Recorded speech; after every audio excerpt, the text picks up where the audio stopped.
Benjamin Dixon Show is only possible with listener support.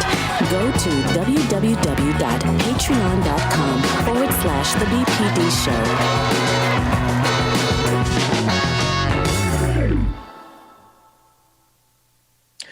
The Delta variant spreading across the country, causing chaos and taking lives as thousands are dying on a daily basis as a result of all of the negligence, not only from this government that's in power now, but especially because of what was set in precedent by the Trump administration. But what we're going to see is how every possible group that can be blamed for the carnage is about to be targeted. We're seeing that now. But first, we're on the clock with Georgia Ford.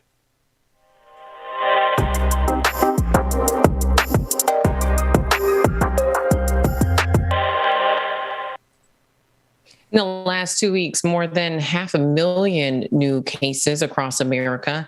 And when you look globally, America continues to lead the international stage on new COVID cases.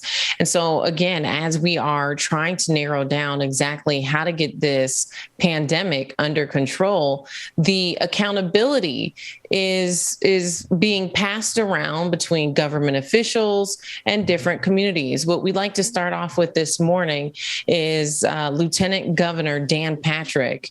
You'll never guess who he has decided to hold accountable for this entire situation.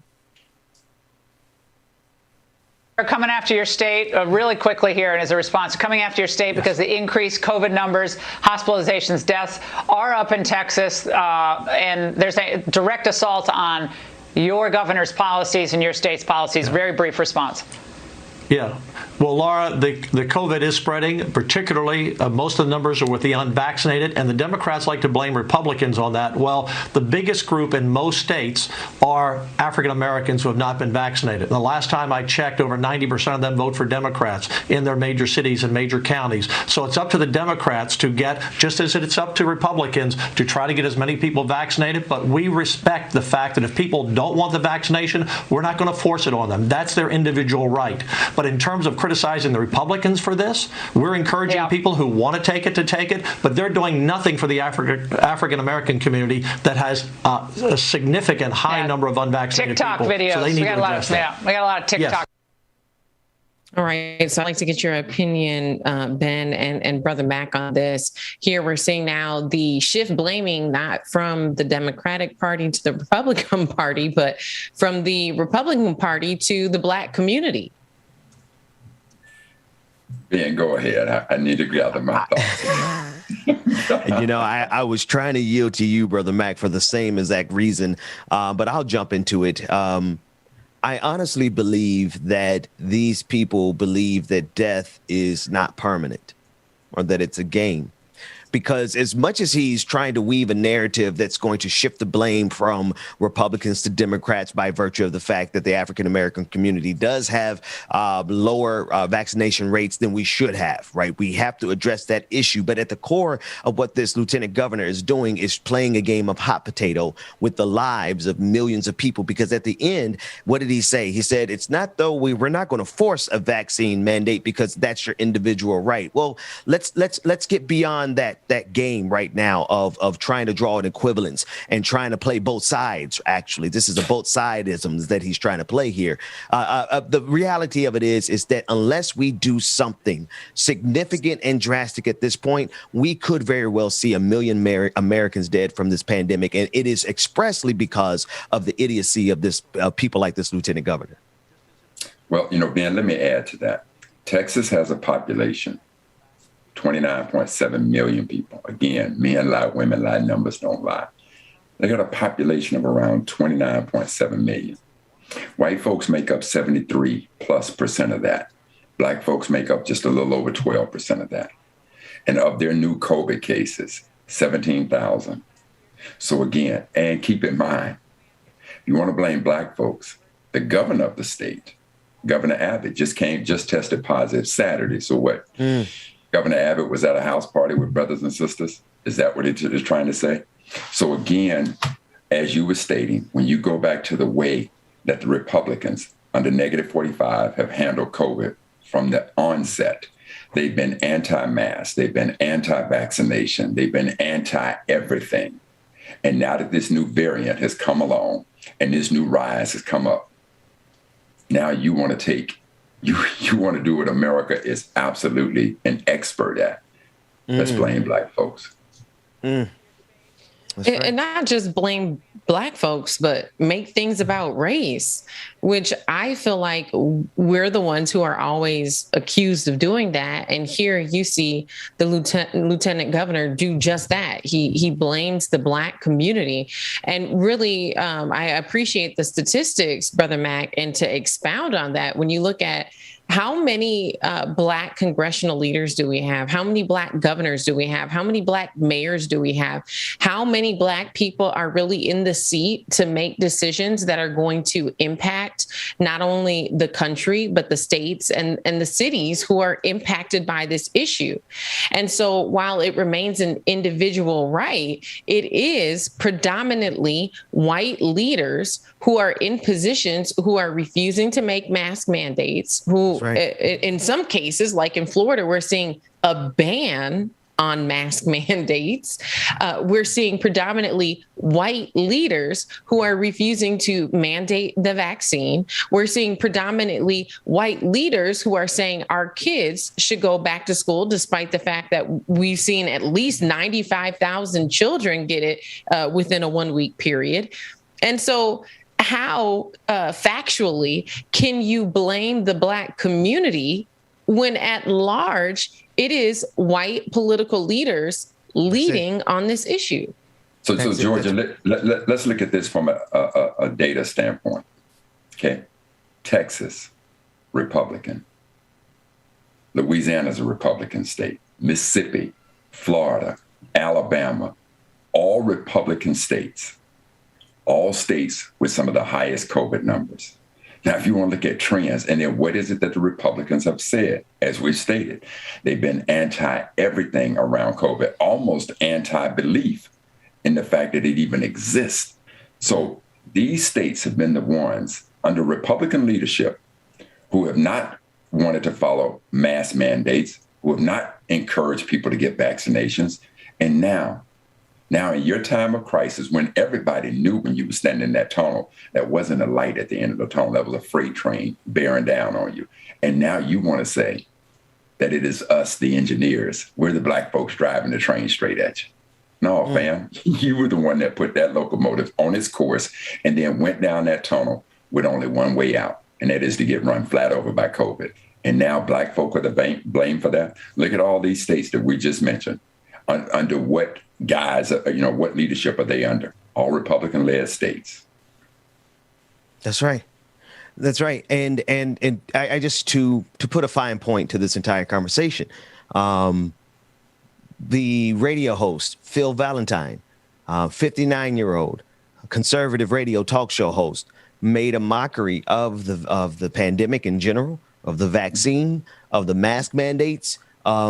Then he contracted COVID-19 and he dismissed it. And he was like, it's nothing. The radio station that it was his home station announced this weekend that he died of COVID-19. I'm like, folks, there ain't no coming back from death. I would think that people will understand the permanency of death, but they are so committed to their politics that they would not only sacrifice their own lives, but we see now that they're willing to sacrifice the lives of their children. You know, and I feel like for this lieutenant governor, the Black community is just an easy scapegoat. Because let's be real, there has been hesitancy in the Black community around this vaccine. But as a nation, what are we doing to address that hesitancy? I've seen Black women in my community who have been leading the charge on trying to tackle the misinformation, tackle the hesitancy straight on. And what is it rooted in? When you get out here in the Black community and you really talk to people in the community and ask them why are they hesitating to take the vaccine, a lot of it stems from historical trauma, in the medical industry. When you look at what happened to Henrietta Lacks, when you look at what happened in Tuskegee, there are a lot of examples that you can point to historically within the medical industry where Black people were either manipulated, were not given access to medicine that was available to cure their disease, or were just flat out given the wrong medication. There's so many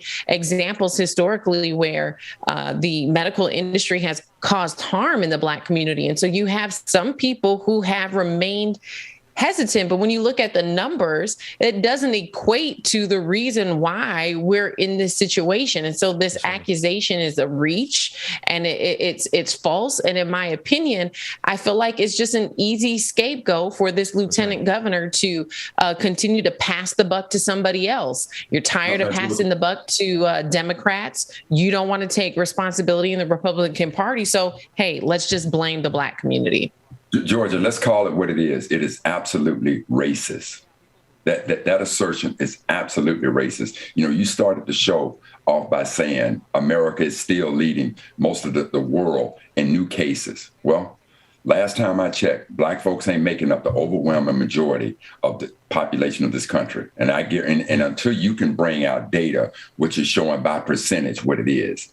But again, we're talking about the leadership of this country. There's no way that you're going to twist, anybody can twist that story and now say that. Now, being to your point where you talked about the radio show host who mocked COVID and then died of it. In Dixon County, there was a councilman by the name of Scott Apley, did the same exact thing, even got on YouTube, put a bunch of masks down and burned them. Shortly after, contracted COVID, died from COVID, out of Texas. It was a Texas councilman that happened to. Like I said, Saturday, you got the Governor Abbott, who is contracted. Were these people hanging around Black folks in this very much Republican state? Oh, absolutely not. So let's call this situation what it is.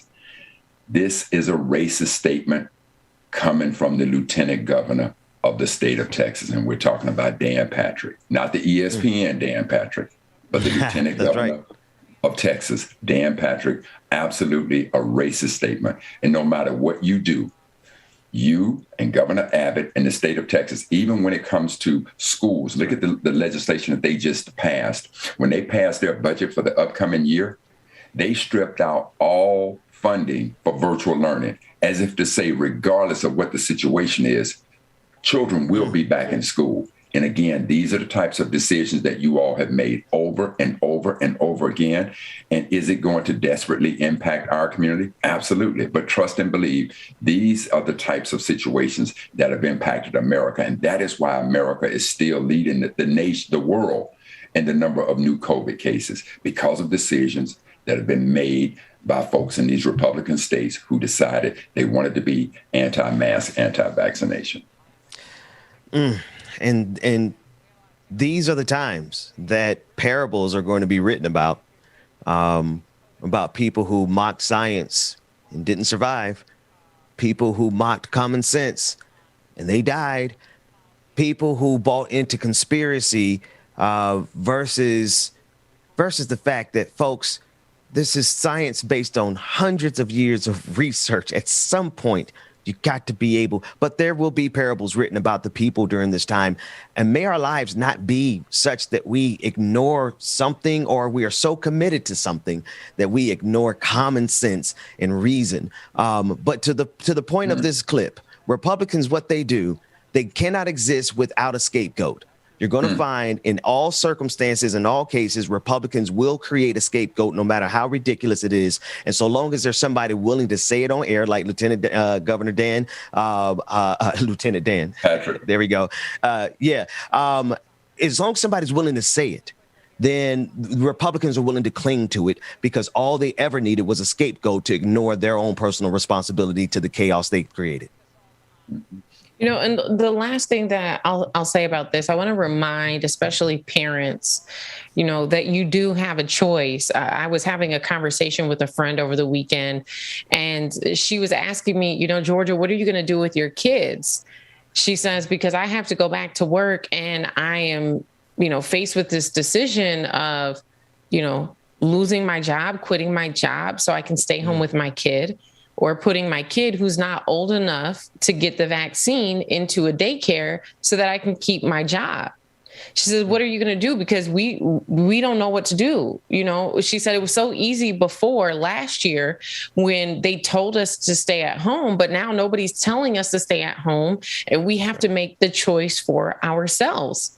And what's at stake here? I could lose my job. But on the other side of that, if I put my kid in daycare, what if he gets COVID? What are you thinking about? And so I just want to remind especially parents here. I know some kids are back in school already. There are some parents who are preparing to send their kids back to school right after Labor Day.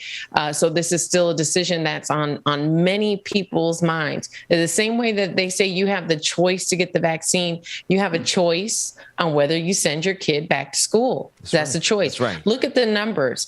The New York Times has been doing a fantastic job of tracking these numbers every single week. Monday through Friday, you see a surge. Every Saturday and Sunday, the numbers plummet. The numbers don't lie. What is happening during the week that's not happening on the weekends? That's right. During the week, people are going back to work. During the week, some kids now are going back to school. On the weekends, when parents aren't forced to either send their kids or go to work, they're staying at home. And that's what's curving the virus. That's what curved the numbers last year. So I just want to remind people, the same way that these political leaders are saying you have a choice to wear the mask, you have a choice to get the vaccine, you have a choice to stay at home too. If it was possible to pull every single black child out of this school system, I bet you we wake them the hell up at that point. Perhaps that's something we need to work on. Yeah, but Ben, we still cannot get past the sense that what Dan Patrick said was absolutely ludicrous, it was racist, and it was absolutely wrong. So, I don't know anything else that, we need to try to decipher from that type of nonsense. But again, what Dan Patrick did, he did what America's always done. America invented the concept of race, and now in this case, America's using race to deal with their negligence. That's right. Yeah. Yeah, and it's unfortunate. Pivoting here before we run out of time, I do want to talk about some updates from Afghanistan. I know 20,000 people are still on the tarmac waiting to evacuate the country.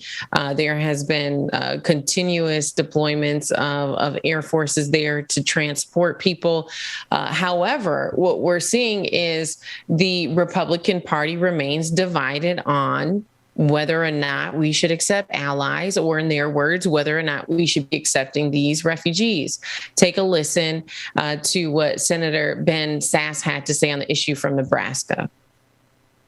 I want to drill down on this question of Afghan refugees, because there's quite a split inside your party about bringing our Afghan allies, the people who stood up for us for those last 20 years, bringing them into this country.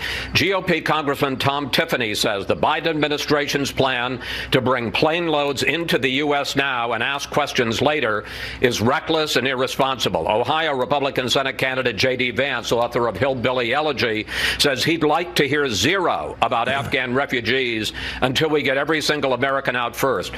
Senator, there's a real difference of opinion inside your party. First of all, a great nation is a nation that keeps its word. The American people need to understand who we're talking about here. We're talking about men and women who risked their lives to protect Americans. They fought hand in hand with our troops, and we made promises to them. There are 32 million Afghans. We're talking about 60 to 80,000 people. So the first thing to say is the American people need to understand who we're talking about. The administration has been way too slow to get people out of harm's way. They can get them to Kuwait, they can get them to Qatar, they can get them to Bahrain, they can get them to Ramstein in Germany and sort through the larger processing and bureaucratic issues there. But number three, when you fought on behalf of Americans to protect our people, you're welcome in my neighborhood. You know, and I was surprised to see Senator Sasse take that type of a stance because it definitely goes against what the majority of his party has been saying. We've heard Republicans, even misidentify Ilhan Omar as an Afghan refugee. But lots of them using this as an opportunity to, say why we should ramp up policing back home. Lots of Republicans saying that they don't want to see this surge in refugees coming to America. But here you have one senator at least who's standing up and speaking on the facts here that these were allies, despite some of the other reports saying that there's going to be millions. He pointed to the fact that there's going to only be about 60 to 80,000 that come over if we can successfully get them evacuated from the country. You know, Georgia, the last time we had this discussion, you would have thought that Senator Sass was listening to us on the clock, because those were my exact sentiments. America made its promise.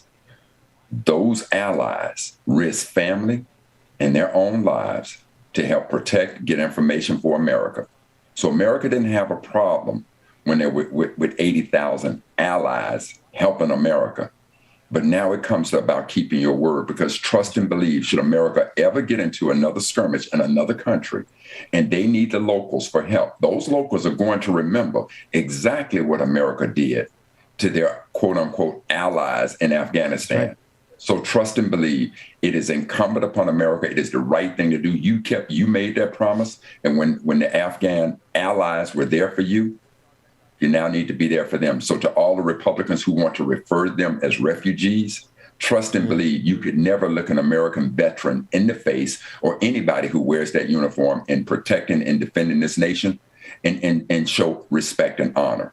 Because just as this country gave its promise to those allies to be there, and I'll say it again, let one of the white nations who we are allies with have its issues. Trust and believe, America will start saying, yeah, I remember that promise we made to you to always be there, and America would be there. America needs to keep its word with its allies. 80,000, 180,000, 280,000. If you use 280,000, keep your word to 280,000. But in this case, 80,000, handle your business, America, because you own the clock.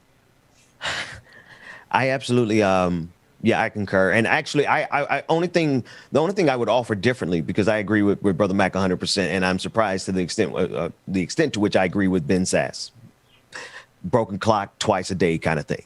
But the only thing to add to this is I want to challenge the narrative that Joe Biden doesn't have this under control.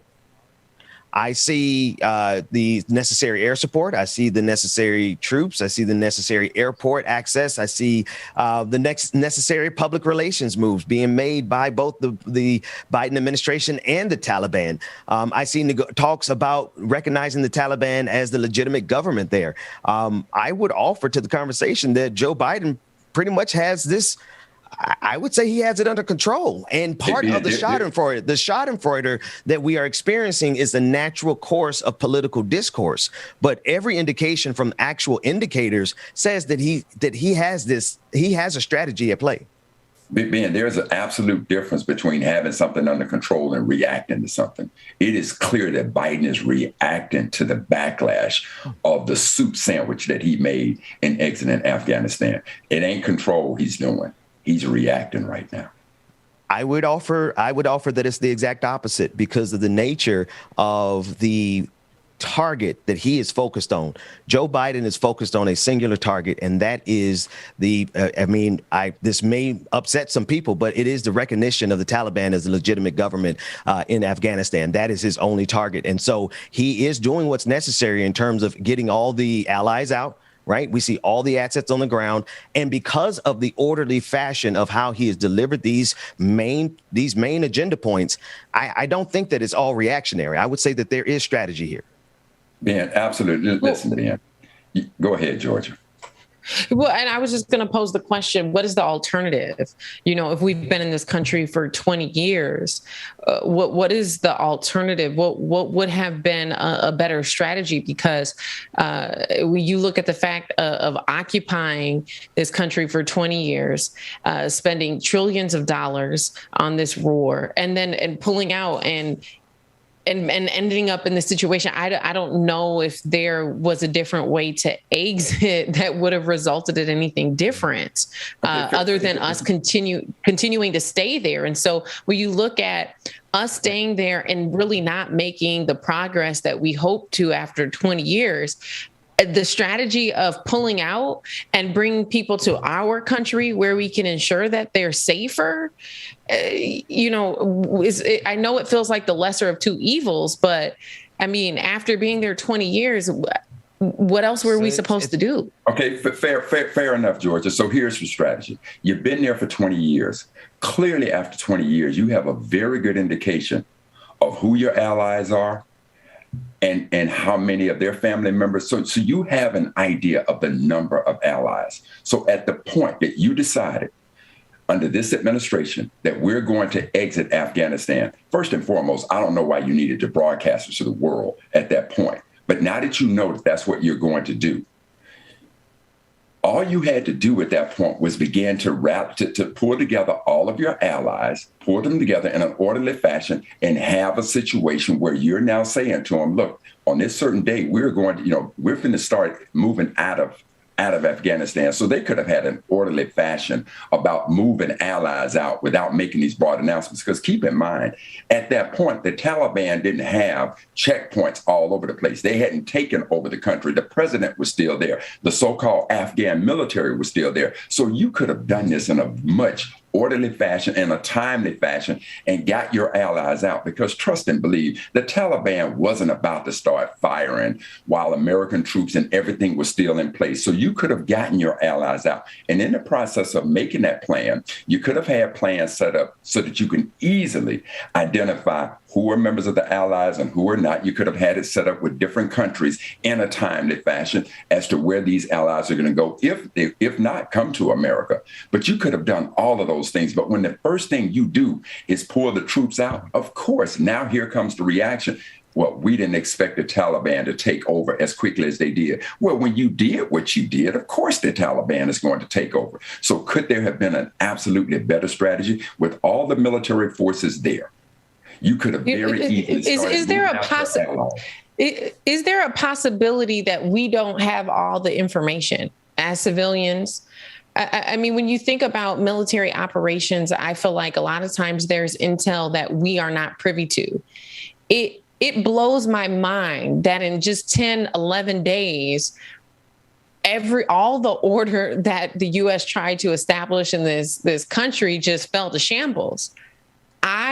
I am leaning more towards the side that there was some intel that the U.S. military had that prompted its decision to retreat that we're not privy to.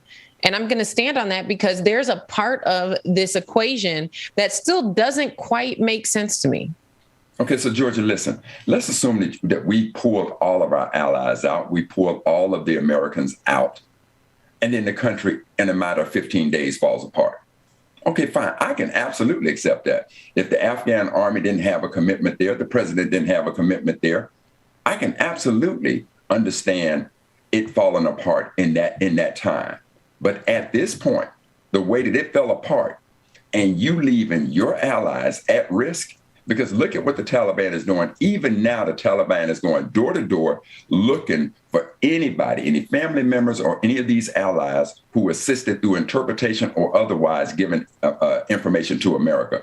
So there is no doubt that the way that this fell apart was because he did not have a plan, or whatever maybe Biden was given, because it's hard for me to believe that the military genius and them understanding how we exit out and understanding the importance, because I think that if you ask any military person, they're going to tell you the importance of standing by your allies. And then keep in mind when Obama became president and he chose Biden as his vice presidential candidate, everybody thought that was a good move because Biden supposedly has such good international understanding. So it is beyond me that Biden could not understand the importance of protecting the allies and to understand what would happen if America's protection, if the troops left first, what would happen to the allies? What would happen to the Afghan army? It's hard for me to believe that he didn't understand that. Clearly, this is a situation that not that Biden had control, Brother Dixon. Biden is reacting to a soup sandwich that he made. I know we're out of time, but I beg that we interrogate a particular question. Whose narrative are we adopting that is free from the incentive to remain in Afghanistan? No, Ben, I'm not talking about remaining. I said no. Again, the narrative that we're arguing is what I'm talking about. I don't attribute that to you at all. I attribute wanting to remain to CNN. I attribute wanting to remain to MSNBC. I attribute wanting to remain to the mainstream media, who has a vested interest in remaining, because it literally in between their commercial breaks their commercial breaks are defense contractors.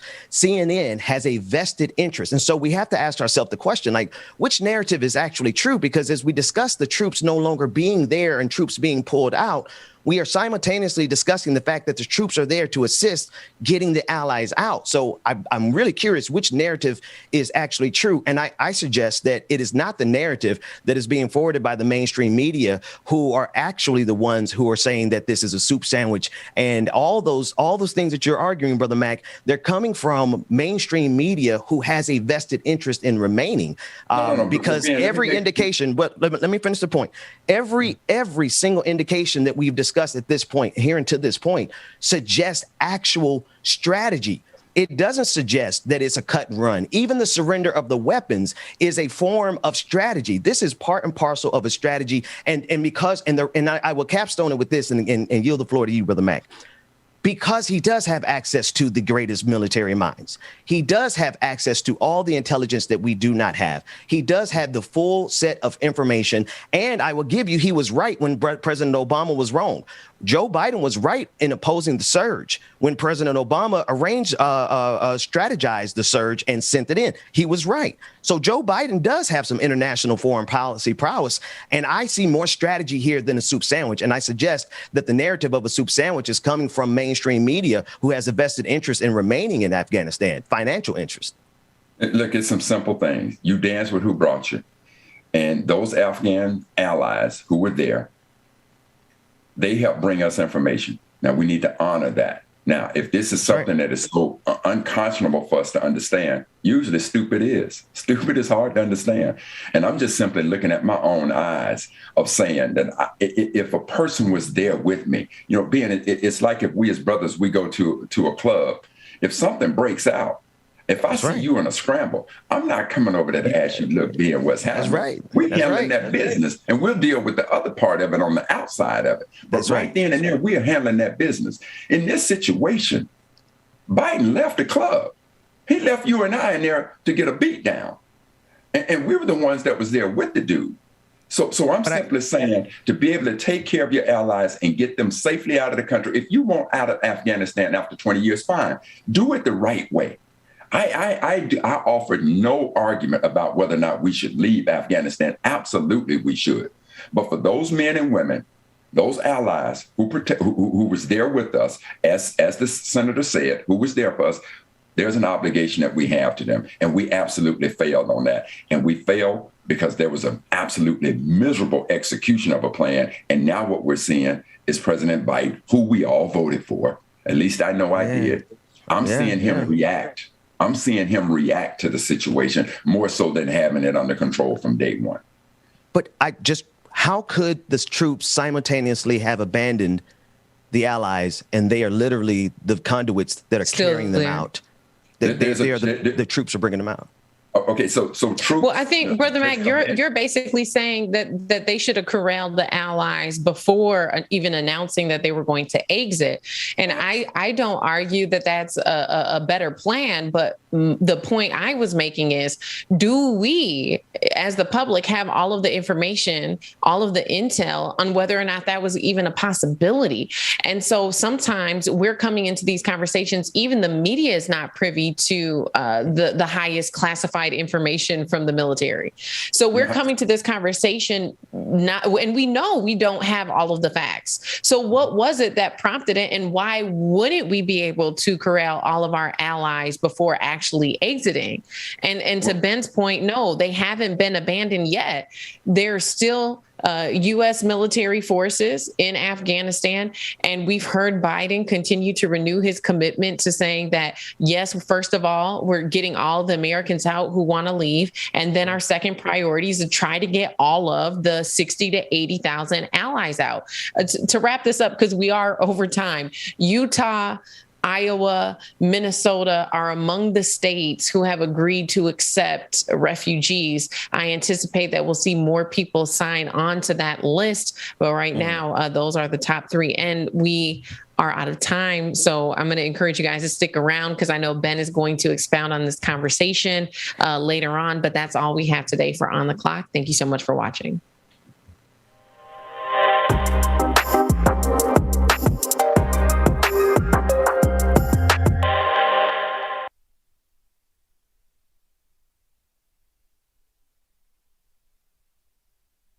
You know who it is. It's James Bubba Williams, DJ exclusive. Good morning, everyone. Stay tuned. Sorry, got more coming up next. The Benjamin Dixon Show. Good morning, y'all.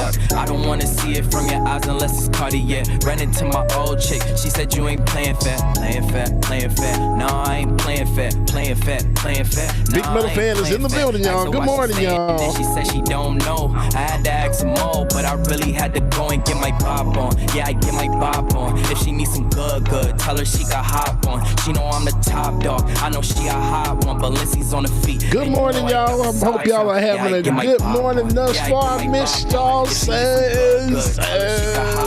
She know I'm the top dog. I know she a hot. Glad to be back in everybody's presence. I hope y'all have been doing good and great. We have been doing fine ourselves. Much needed break. So glad to be back in the building and bringing y'all this content, man. Hey, make sure that you support, like it or not, the Benjamin Dixon Show on the clock, man. Go to Patreon.com/like it. Good morning, y'all. Then I hit her with the slow stroking. Then I told her she could hop on it, hop on. Yeah, Brother Chuck Diesel, what's going on, Brother Chuck Diesel? On and on, Sage Dragon. Good morning, y'all. Got to shout out my moderators, man. They hard working over there, man. And shout out to everybody that's on Twitch, Twitter, YouTube, wherever you streaming from, Facebook, all those good places. Good morning, y'all. Grab your tea, your coffee, whatever you need. The Dixon Show is starting up next. Stay tuned.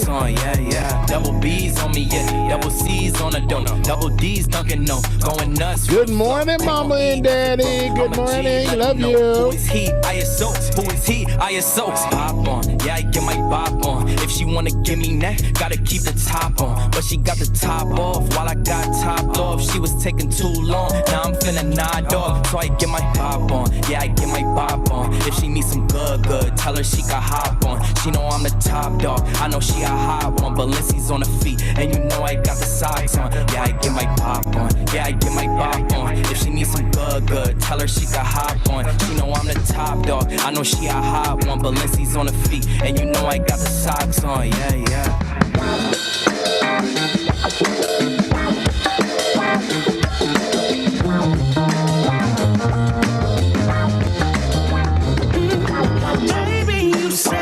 Soul on fire. Hey. Every morning and every evening. And maybe get any higher. Good morning, y'all. Good morning. Make sure that y'all stay tuned, man. We got more coming up next. Good morning, everybody. Making you move, it sure looks good. Playing it cool like you know you should. Smile, that's one of a kind. And I can't get you off my mind. I'm running too hot, I need to cool me down. I'm flying so high, I don't see the ground. I'm running too hot, I need to cool me down. I'm flying so high, I don't see the ground.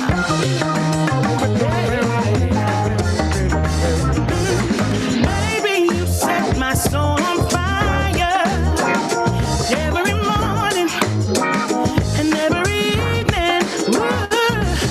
And maybe we can't get any higher, but if you like to take a ride, we can discover what we're hiding. Shout out to everybody that participated in the hood Olympics over the weekend. I saw some of y'all walking up them. Let's talk about it. The way that you move is like a love machine. Come be my king and I'll be your queen. I'm running so hot, I need to cool me down. I'm flying so high, I don't see the ground. Yeah. Come on, Church Organ. I'm running so hot, I need to cool me down. I'm flying so high, I don't see the ground. Yeah. Baby, you set my soul on fire. Every morning and every evening. Woo. And baby, we can't get any higher. But if you like to take a ride, we can discover what we're hiding. Baby, you set my soul on fire. Every morning and every evening. Woo. And baby, we can't get any higher. But if Good morning, everybody. Good morning. Y'all make sure y'all stay tuned, man. We got one coming up next.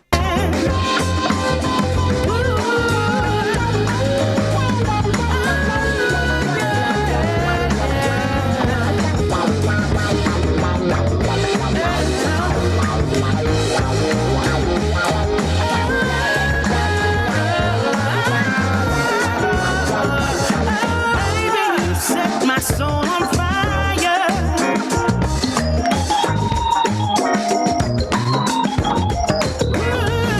That organ, Baby, man. we My God. can't get any higher.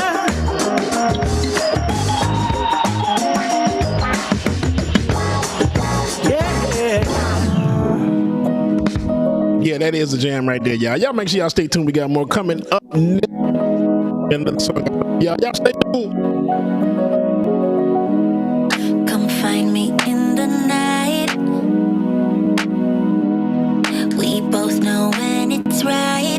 All right, y'all. Welcome back to the Scream, brother from another mother, Benjamin Dixon, brother Carl Mack. I think myself. Hey, good morning, y'all. Good morning, brothers. Good morning, good morning, good morning, gentlemen. How's it going, everybody? Welcome to the Benjamin Dixon Show. I am, of course, your host, Benjamin Dixon, joined, as always, by none other than the exclusive DJ Exclusive. How's it going, man? Pretty good, brother. How about yourself, man? Man, it's good to see you, man. It's good to see you. It's good to be seen. Brother, like the two of us, the three of us, all of us, last week was something like Hell Week, wasn't it? I mean, yeah, it was Hell Week. Bro, we here, and you've been setting our soul on fire. Thank you for what you're doing on the music, in the ministry of music, as we call it here. Brother Carl Mack. It seems like it's been a month of Sunday since the three amigos, the three musketeers have been together. Right, Dr. Mack, it has. It has been. It has. That's what it feels like for real. It really has been, man. Brother Mack, it is good to see you back here as always. I know you have been doing what you do and challenging the entire structure of the Western civilization on your off time, in between teeing off on the 18 hole Baptist Church. There you go. Did you get any good time in this weekend? Right. Always get good times in, not necessarily on the golf side, but certainly on the continuing study of our history. So I've been wrapped up knee deep into that, or neck deep into that. But that's a good thing. Well, it seems as though, Brother Mack, you and I finally found a place where we vehemently disagree with each other, and it would be in the realm of foreign policy. How about that? Let's talk about this, my brother. Let's talk about that. Let's talk about it. Do you want to start? Yeah. See, so let me because I brought my books just in case you needed some references. I got a couple here for you, and then the rest are back here. But go ahead. I'll let you start. I just want the listening audience to know real quick that this is about to be real good. So I'm gonna yield the floor to my brothers right here, because when I saw it in the background, I'm like, oh, this is about to be good. Okay, I'm sorry, y'all. Go ahead. Okay, well, listen. You bought your big encyclopedias. I'm gonna just break out the coloring book on this one. Okay, let me just use the coloring book. I want you to imagine an example. And all of us know this very well in our own lives.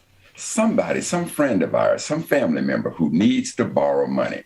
And when they come to you about borrowing money, the first thing they want to do is tell you about the payback. Oh, I absolutely promise you I'm going to get the money back. Not only am I going to get it back, but here's the time when I'm going to get it back. Right. All of those things. And there's a sincerity in their heart when they do that. That's the way America was when she went to Afghanistan. When she needed the locals, she made an absolute promise. I promise I'm going to take care of you. I'm going to do this. But then when you give that person that money and the time is approaching when it's time for them to pay back, they now want to tell you all the other issues that they have in their lives as to why they can't pay you back. But you hearken back to the moment that they were standing in front of you, begging and pleading with such a sincere heart. That's right. That Peter is not going to rob Paul. Peter is going to pay Peter's debt. That is what this situation is. And now when we talk about a failure in the plan, see, we're simply looking at the plan of simply exiting Afghanistan. Well, understand, Ben, that the plan also is communication. And how many times have we heard Biden say this? I want to be straight with the American people. Well, Biden, you could have been straight with us early in the game. You could have had your military genius there, and you could have said the exact same thing that Senator Sass said, and that is that America is going to uphold this promise. But now to us as Black folk, breaking a promise to us, well, see, we understand that, see. So this is, again, of America doing what she does best, breaking those promises. And of all the people to do it, the one person who wants to stand before the bevy of cameras, and I guarantee you, you have an ample amount of footage where Biden says, I want to level with the American people. I want to be straight with the American people. I want to be transparent with the American people. Well, Mr. President, you could have been straight with us. You could have been transparent with us as part of your plan to have a good PR to communicate to the American people that, look, make no mistake about it. There have been 3 other presidents prior to me who have wanted to exit Afghanistan. I, as the 4th, don't want to give it to the 5th. So there is going to be an exit of Afghanistan. Make no mistake about it. I campaigned about it. I stated that. And now we're in the process of implementing a plan to do that. And now here I have my military. I got the chairman of the Joint Chiefs of Staff. I got the Secretary of Defense. All of these people who were saying, as part of our efforts in Afghanistan, here's why we went into Afghanistan. And now you got all the people that you targeted as a result of 9/11 that you can look at and say, we've taken this person out, this person out, this person out. You've done all of those things. But now your military personnel, your geniuses are going to say, as part of our exit strategy, it is important that the people who have been our allies, who have been by our side, that we take care of them. And right now, as part of our exit strategy, we are looking to remove them because we know based on the past performances of the Taliban, of Al-Qaeda, of ISIS, of all of these people, that they are going to seek revenge on any of the people who we now refer to as allies. Republicans want to refer to them as refugees. But we know that our allies, we made a promise to them because of their help in helping us to achieve success. And those people who created the largest terrorist attack in the history of this country, 9/11. Those people we made a promise to, and we're going to fulfill that promise. That is what America does. Because the next time we go into a country and we need local support, we need to be sure that people can look at us as a nation who keeps his word. So part of the failure in his plan is not only the exit itself, but it is the communication to the American people that he could have absolutely done and been able to prepare us for an orderly, good sandwich and not this soup sandwich that he's created. My brother, the floor is yours. Man, I love you. I love this. This is amazing.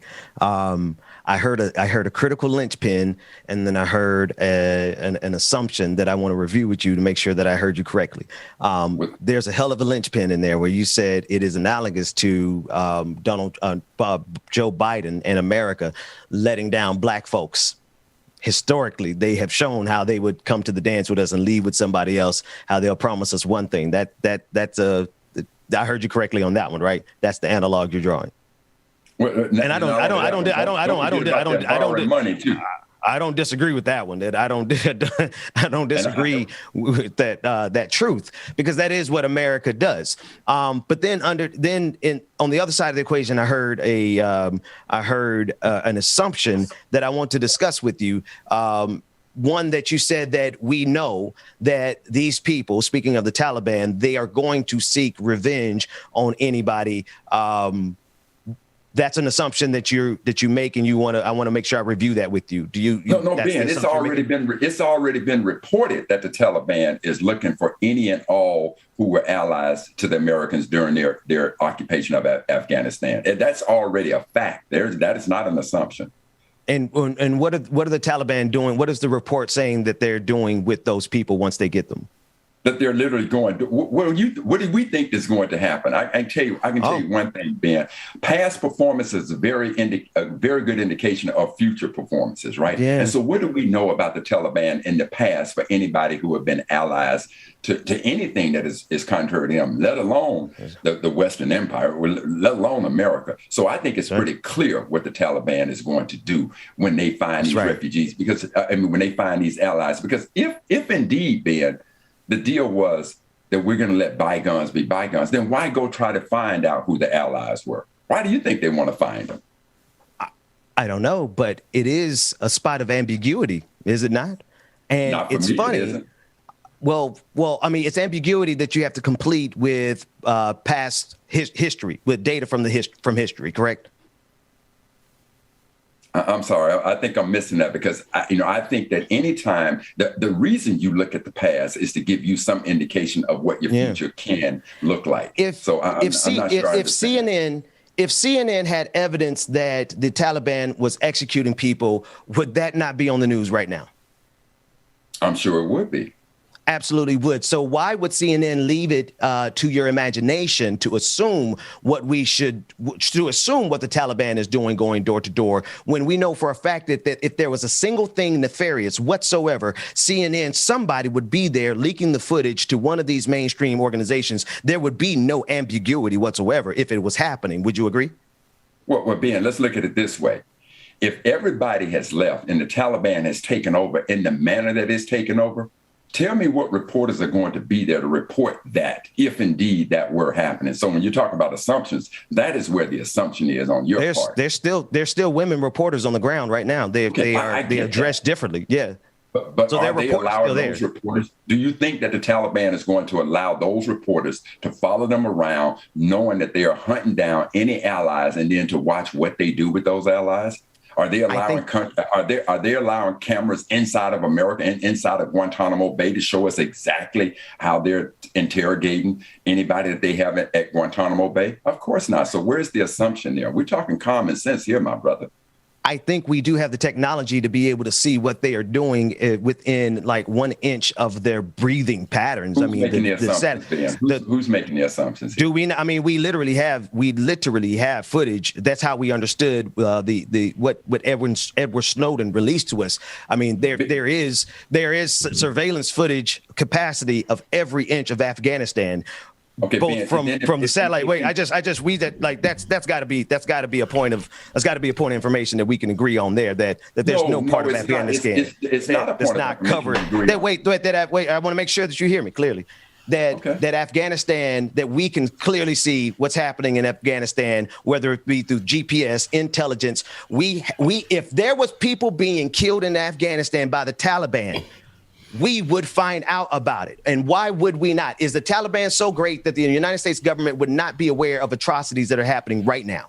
Well, I can tell you what, the Taliban is so great that that in a record number of time they took over the government. Now, as to your assumption about how great the intelligence is, our technology is, if our technology was so great, why did we even need local allies to help us secure information if our technology is so good? I mean, that's human technology. I mean, that's human resources. That falls into the same category of intelligence. Then that comes into the point that if it was so good, then why is it that we even needed them?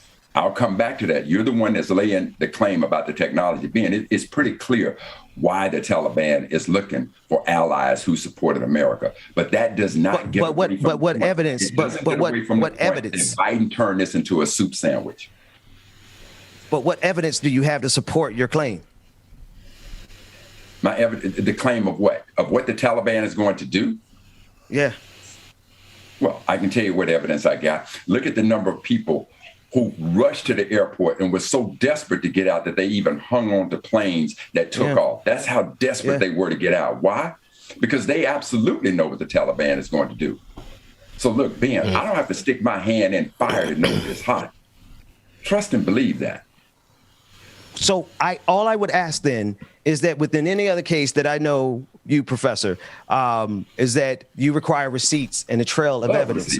And so I would offer to you that if there was a single drop of blood that was capturable by any level of intelligence, and we all agreed that the United States has whatever intelligence assets it needed there, and the media is still there, journalists are still there on the ground.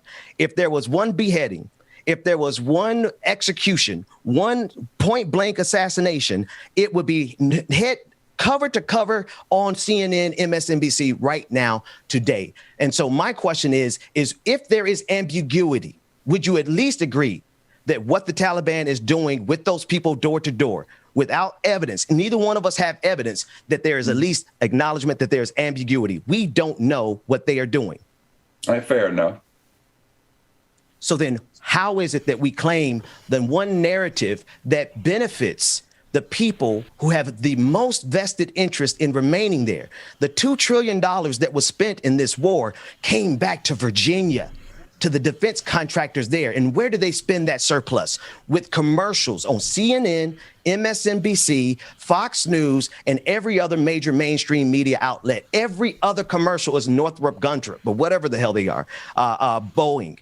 It's all of the defense contractors. And so, of course, Jake Tapper, in all of his sincerity, making it seem like he's so worried about the people. I'm sure he is worried about his assets there, but I guarantee you he would need no ambiguity whatsoever if he had a single drop of evidence that the Taliban was doing something nefarious. See, Ben, let me say this to you, brother. Let me just go back to the streets. See, just in our culture, in our community, if there was one word, and you can go into multiple communities, right? You go inside the Italian mafia, they call it a rat. You come into our community, they call it snitching, right? We all know what happens to rats. We all know what happens to those who snitch.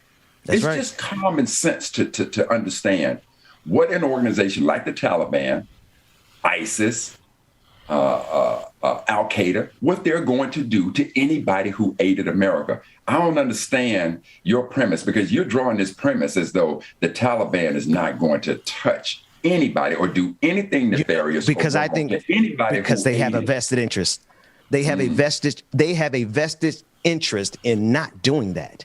They have something bigger than revenge on their horizon, and that is the recognition of being a legitimate government. That is the temptation that Joe Biden has put on the table for the Taliban, and he has said as much in the news. He said, if the Taliban wants to be recognized as a legitimate government, and let me tell you, the most important thing that any of these dictators, any of these authoritarian and would-be dictators, any of these demagogues, what they want more than anything else is for their regime to be recognized as the legitimate government in their region, and that is what Joe Biden has said on 60 Minutes, or one of these. So let me say this to you.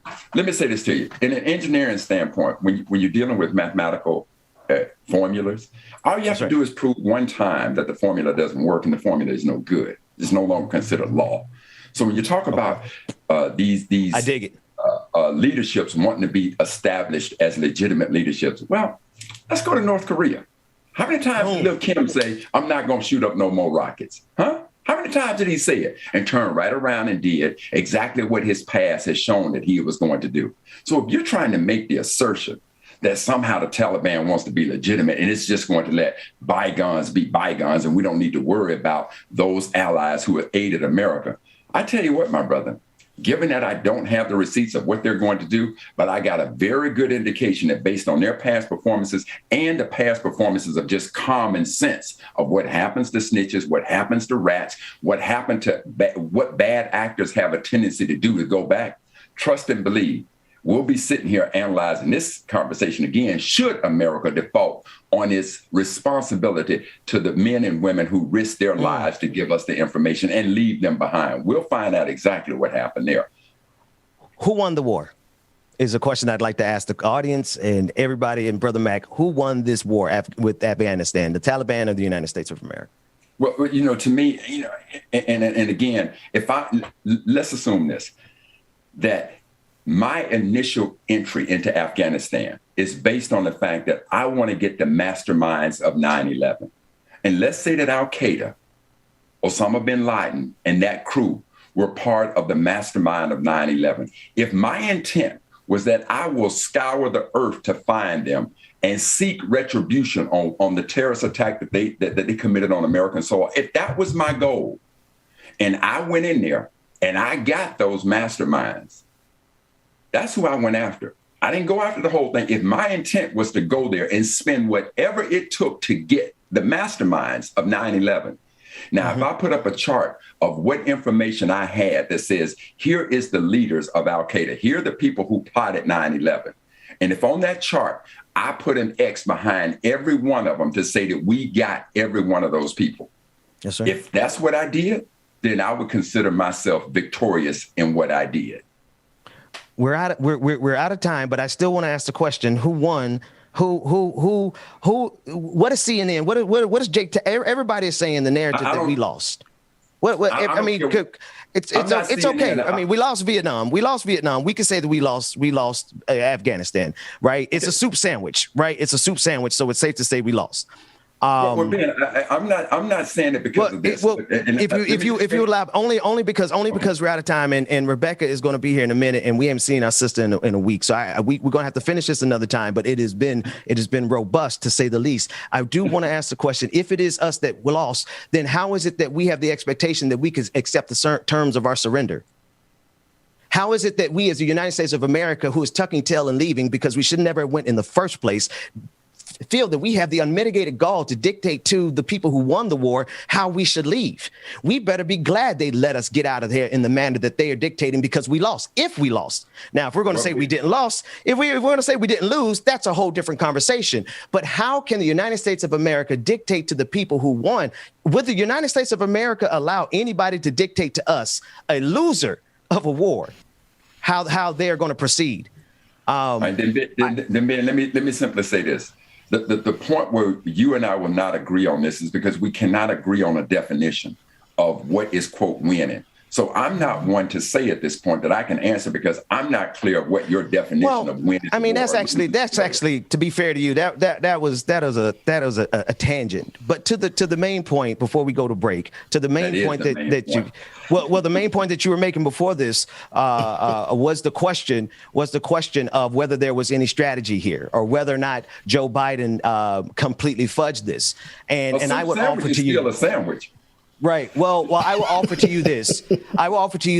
A regime that has the ability to be recognized as a legitimate government over their entire nation is more apt to play ball and do whatever the United States is going to say we need to do. And that's including accepting the narrative that is in the media right now.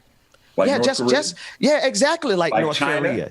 Exactly like China. Because you're working with the, if I could be so bold before we go to break, you're working with the assumption that the United States of America has the right to dictate the international terms. And I just don't agree with that assumption. You're the one having that. You're the one thinking that because America is so powerful that everybody's going to kneel down and do exactly what America says. That's the point. No, I'm saying in Afghanistan, as the losers of the war, we should have an expectation that we're going to leave based on the terms that are prevalent. I'm not one to accept the loss of the war, because we haven't defined that. Do y'all think there was a winner though?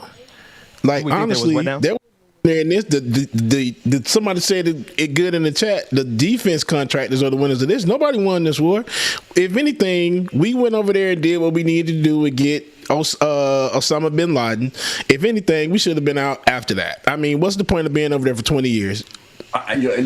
We agree that who won was the defense contractors. If we knew exactly why we went to Afghanistan, if indeed it was to get the masterminds of 9/11, and you could identify who the masterminds were, and you can say, we got them all. If that was your intent, then clearly you won. But now if your intent is something else, as being what I think you're alluding to, is that it was far more than that. Because again, we do know, now I will agree on this, that we do know that if an economy, if a country's economy is in trouble, one way to stimulate that economy is war. Make no mistake about it. Yeah. I absolutely agree with that. And if a media outlet is in trouble, I just want to say that this is a great place for us to have these kind of debates because ain't nobody gonna back down from their opinions on here. I love it. I love it. I told Brother Mac I'll tell Brother Mac you got a head start. You got a head start with that imperialism. Look, no, Ben, I agree on the media. It is clear in the media. If it bleeds, it leads. So the most atrocious a story is, the more they want to do it. There was a point in this time where the trial of the century was a black man killing a white woman. So I get it. I get that part of it. Occam's razor. Whatever is the most simplest, that I think you would agree here. Whatever is the simplest explanation is most likely true. Would you agree with that? Let me chew on that a minute. Okay, so then let's chew on it on a break. Let's chew on it on a break. DJ Exclusive, get us out of here before Rebecca comes and fire all of us. We'll be right back with Like It or Not after this. All right, y'all, make sure y'all stay tuned. My sister from another joining us momentarily. Right. Let me how you going live when you look me in my eyes and you the ultimate winner. They're gonna make all types of deals to get those minerals in Afghanistan. That's what it's all about. It's the land. It's like they did with Africa. But anyway, I digress, y'all. Good morning. And make sure you stay tuned. Like It or Not is coming up next. Rebecca's in the building. Good morning, y'all. While we waiting for Rebecca, let me see. I should have known when I met her back at Midtown. That dog good when I was going through a rough patch, but it's all good. I even told all right, y'all. Go ahead and get our new patrons read off our new patrons and new Twitch subscribers real quick. Let's go ahead and get to this real quickly, man. Oh, shout out to the brother Chuck Diesel who joined the BPD Patreon. Shout out, brother Chuck. We appreciate you, man. Dan M. Good morning, y'all. We have C. Roller Dragon. What's going on? And Wes Crosby, our new Twitch subscribers. We have One Corner. So Black is myself. Sunday, Green Man 137 resubscribe. Andy from Ohio, good morning, Andy, resubscribe. Mimosa Dragon resubscribe. Station Worshipper resubscribe. Palm. Civis X resubscribe. Nemo 1870 Dragon resubscribe for 6 months. Hey, OnlyFacts TV rated R channel with a party of 2. Tricky Nurse Dragon gifted 1 community subscription with a subscription. Sammy Lynn the Con Dragon gifted a subscription to Rachel Letney and Bestie 1. Then Cyclist cheers 600 bits and Sis Q Cat cheers 500 bits, man. We appreciate y'all, everyone. And if you want to become a member, you can. Like It or Not, patreon.com/like it or not, patreon.com/like it or not. Make sure you get over there if you have not and join and do what you need to do. I think we need a little jam this morning, so let me see something. And most dead bodies, you killing me, homicide. Look at your lying eyes. I should have been better laced because I failed. This what happens when you scroll and you got so much music. Boom, there it is. Okay, had to stall, had to filibuster for a minute. Good morning again, everybody. Shout out to everybody that's in the chat room. Sylvia, good morning. Brother Chuck Diesel, see you, man. Good morning, everybody. Good morning. Good morning. Mom and Daddy, I saw you down there as well, too. Good morning, y'all. Ghost, you a demon. Here's the jam for the day. Boom, let's get it. I could really use a change of scenery. Yeah, everybody smoking all the greenery. Yeah, the matches they were handed down to me, but I'm still fly. Shelby Hall, good morning. I know. I'm only saw one person say something, David, so I think it may be their system, but I don't know. Fill a bubble, roll the dragon, fill a bubble. I like that. Good morning, everybody. B, good morning, Mama. Good morning, Keisha. Good morning, y'all. Oh, Braf 1984. Good morning, Six Dragon Daddy. On the go, Sage Dragon. Shout out to you, moderator. I see you. Jerry Johnson, Nat. Hey, good morning. Laura Estrada, good morning. Melanie Dennis, the T, Mara, Patricia, Lisa Noel, Sunny Wright, Melanie Dennis, good morning. Tyler Agnew, Lou Kang wins. Lou Kang wins, good morning. Courtney, the SLP, Ranger Soul, good morning. Kev Z, Afraid Night, Brother Tiger, good morning. Julius Dennis, Keisha Bed, Tiger, I said you already, but good morning again. Derek Fuller, good morning. I saw Nicole somewhere in here. Brenda, good morning. Shout out Brother Infinite Content. Woo! Who else? I hope I'm not support anybody pressing the wrong button.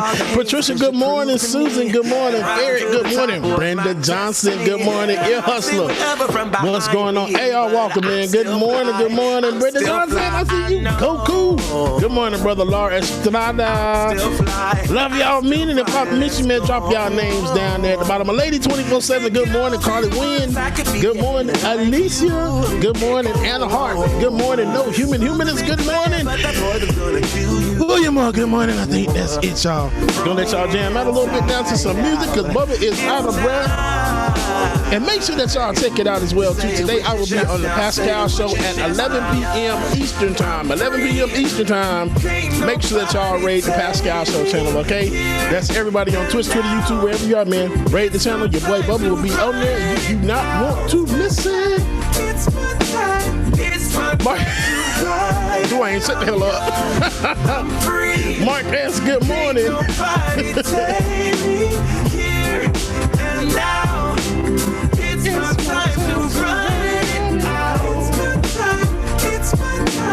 It's my time to ride it now.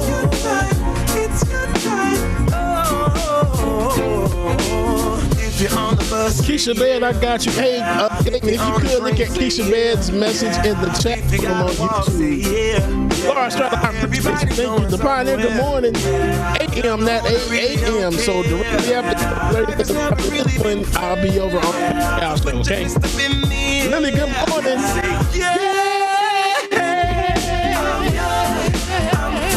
What are you doing at church? Brother Latif, good morning. Here and now, it's my time to ride out. Seconds, good morning. It's my time to ride it. I'm young, I'm free. Can't nobody take. Okay, I think I'm ready to come back now because I hear everybody talking in the background. I'm like, ooh, how do we get to this conversation? Okay, I got you. It's my time. It's my time to ride it now. It's your time. Okay. All right, y'all. It is time, but before we do that, let me do one thing real quick. Again, I'm filibustering and filibustering some more. Here we go. Filibustering. This is all basically filibustering is right here, y'all. That's all they do. All right. What kind of shoes do ninjas wear? Sneakers. Like it or not, it's going down. Roll that intro, Dwayne. Like it or not, with Benjamin Dixon starts now.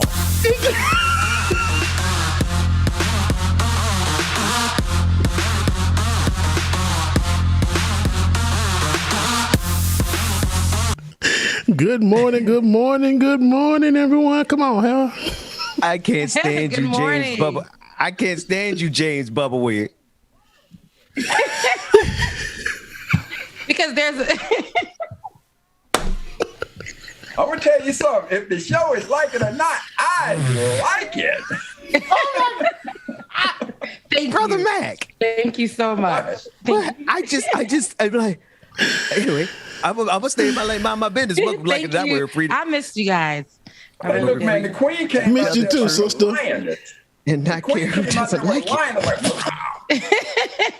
Thank you, Dr. Mac. I am too sleepy for this. Yeah, I'm on 2 hours of sleep. Rebecca, it is good to see you though. How you doing, Queen? I'm doing good. Just catching up. Actually been in talks with my brother. He's my brother who actually lives in Haiti. He's and he lives here as well. He's actually going to come to over here this week, pick up some things that I've collected or that I've purchased, and take it back with him to Haiti. He's taking a trip. So he's going to directly bring it there himself. And so we're putting together our funds to get the transportation correct. So a lot of that has been going on. I took a week off of work to handle a lot of this because they wouldn't. Look, I have to point this out that my job is trash. They would not give it to me off, y'all. And I had to explain to them what was going on. And so when I did explain that to them, because I know it's not only me as an employee of this company or this corporation that has been affected by what's going on. So because this is a worldwide corporation. So I know a lot of people have been affected by what's going on in the world, period, all over the world, because there's a lot happening, not only in Haiti, but a lot happening as we see what's happening in Afghanistan. We just see that people, the whole world is going through. A lot of times, this has probably been our everyday lives, and we never had a way of seeing what the world is going through and actually having a heart to say this is terrible. And America, has been behind a lot of the pain in some of these countries. But anyways, I say this to say, like my corporation, I had to call HR and all this other stuff. When I call HR, y'all, they were like, okay, this is what you're gonna do. You're gonna use the word inclement weather. And I said, even though it's not something that's affecting me, I had to be clear, because when you're talking to HR, you got to be real clear with the words. So I said that, and then I called my manager, and I was like, well, they said for you to use inclement weather, and if you have any questions, to contact them. She was like, no, I'm going to use your vacation time, and that's it. So, and you're already running out of that. What kind of secret code y'all got transmitting? She said, you're already running out of that. So, and I was going to use that for the holidays to go see my family, but that's not going to happen. And I'm okay with that because I took the week off. I said, just take my vacation days. I need to gather some things to take over to my family. Like, I got things to do. You think I'm about to sit around here knowing my family is hungry, naked on the streets, over here calling for, hell no, I ain't doing that. So anyways, I did all of that. And I ended up taking a mental break and going to New Orleans, Louisiana. My uncle lives there. But I ended up going to New Orleans on only for, you guys, less than 2 days. It was my best friend's birthday, and I was going to I wasn't going to go. We were all going through so much, and I was like, you know what? Let's just do it. Let's just go and have a day. Like, take a day. Went over there. They require vaccination cards everywhere in every business. So a lot of the places were empty, like on our strip where we were. So it felt good. You had to be 6 feet apart. Weed is actually decriminalized there to a certain extent. So they had like a weed store, not that I was there, but they had like a weed store. And then they had like people can drink in the streets. If the cup is not glass, it was just a lot happening. So we went to the strip and we thought we were going to just walk in and have a nice little, right before we walked right into Bourbon Street. Bourbon Street was a fool. That whole street was full of Delta variant all over the place. We stepped at that intersection. We literally did a backup, went to go find another intersection that was empty, hauled behind in an Uber, and was like, take us back to where we just came from. Because it was unacceptable. And it's because the city's going to shut down this week. So everybody called their friends, their mamas, and everybody to go and hang out on Bourbon Street. And that place was undescribably packed. And all I could think about is 6 people are walking through this group right now. So they weren't last week. Go ahead, James. I was about to say last week it was like that too. They have this big event called the Red Dress Run that they do. That was, I think, last week or the week before last, and they canceled the event, but that didn't stop people from going, because I know a lot of people from Atlanta that went in their red dresses, and I'm not talking about females. I mean, females too, but a lot of guys, red dresses, and they were all out there on Bourbon Street drinking. They were all out there. Delta was definitely in the building. Lord, have mercy. It was a fool, y'all, from the top to the bottom. I said, no. Everywhere I looked, I felt like I was getting like, as soon as we made it back to the hotel, let me tell you, we was okay with eating the cold pizza that we had left. Because we was like, not tonight. It was too much happening. We all just scrubbed our bodies. Even though we didn't like walk into it, it just felt like this air, the people here, like, somebody's gonna get sick. COVID was in there. In my Fat Joe voice, COVID was in there. Okay, it was in there. Okay, COVID was in there. So, but I did have a good time. It was good seeing the people of New Orleans. I like the people of New Orleans because when I got there, I used to go there every summer, but I never got a chance to experience it as an adult there. So going there and getting to experience, it's a big difference. And just getting to talk to people though. It was like people, they understood when I said Haiti or something. They understood. People, they were like, we both are a resilient people, and we talked about what a lot of people went through living in Louisiana, particularly the New Orleans area. and, talking about the pay, talking about how a lot of people are underpaid there. Me just going through conversations with folks, getting a tattoo, because I did get a tattoo there too. But just going through all kinds of conversations with these people and talking about a lot of things that are happening in the world and being able to relate. It was a very good 24-hour getaway. I was getting ready to talk. I was getting ready to be like, you out there living your best life in this Delta variant. I was getting ready, but I remember the week that I was out in the streets, the 2 weeks that I was out in the streets, I did not want to come back in.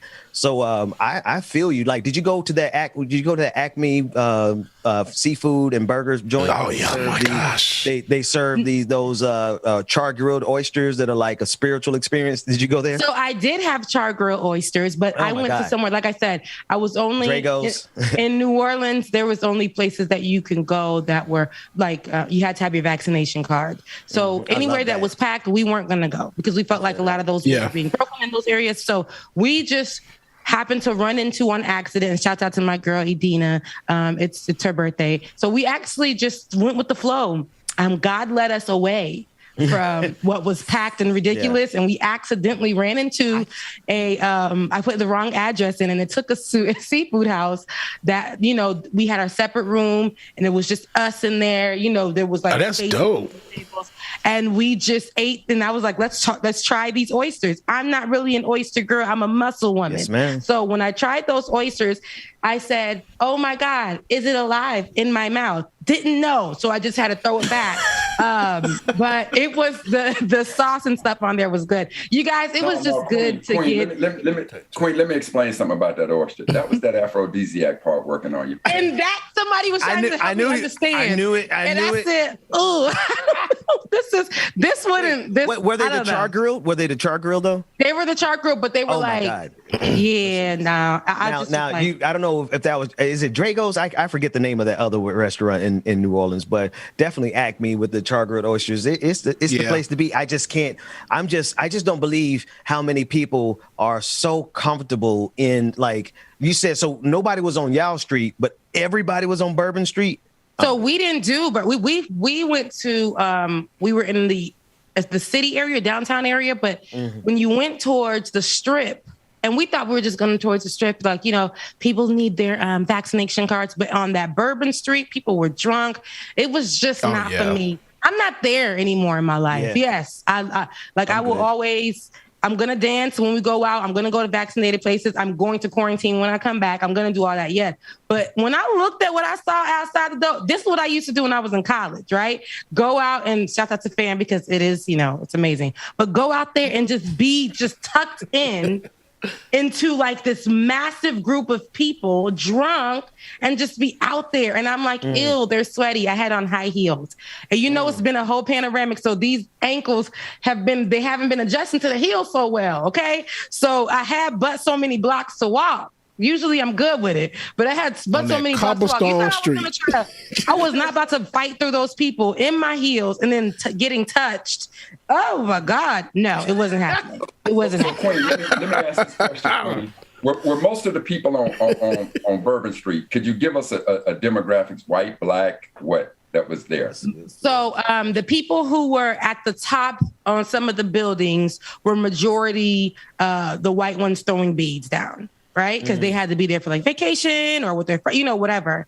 And the ones walking the Strip were like locals, regulars, like, man, I'm about to just go get me a drink, bruh. I'm about to, they literally like that. A drunken girl almost fell over into my direction. And she was like, my bad, girl. I'm like, where are your friends? And this is me. Where are her friends? Is she here with anyone? And they're just looking like it is normal. It is whatever. People were just out there holding snakes, putting their arms around people. This guy pulled up and was like, we're in a car, but the place was blocked. How'd the car get into that street? I couldn't tell you. He says, how y'all got, where y'all sexy girls going? Because all I see is legs. And I was like, and then he's like, what did he say? He said, every time I come from Atlanta and I go on vacation, I come back on probation. What does that mean? I don't know. And then he tried to speed off and almost ran into another parked car. It was just a lot.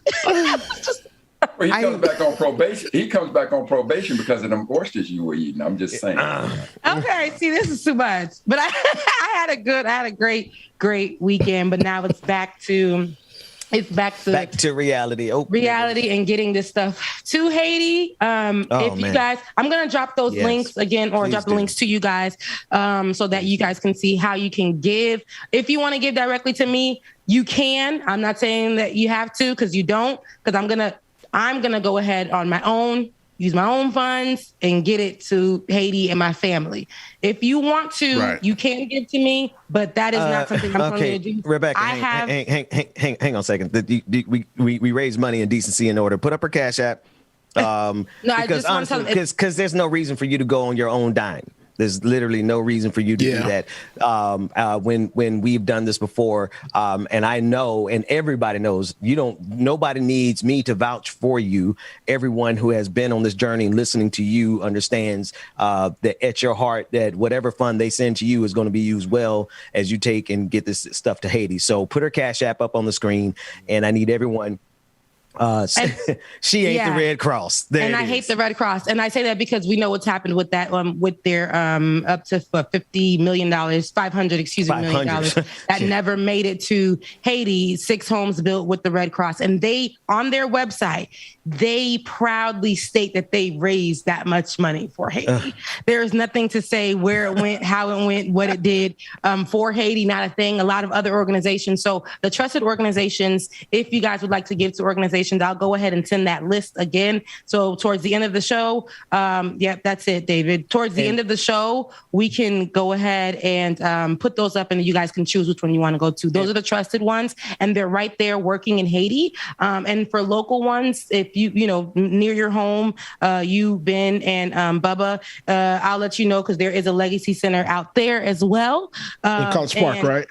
Yeah. And so I will let you guys know about that too, if you can't travel too far. But, however you can help, that's all that matters to me. And Rebecca, for anybody who wants to donate feminine products, please. A lot of people are forgetting about that, but please, feminine products are very, very, very, very, very important. And I would love for us to remember that and add that to anything that you're donating. I love you guys. Mean it. Yes, Ben. Yeah.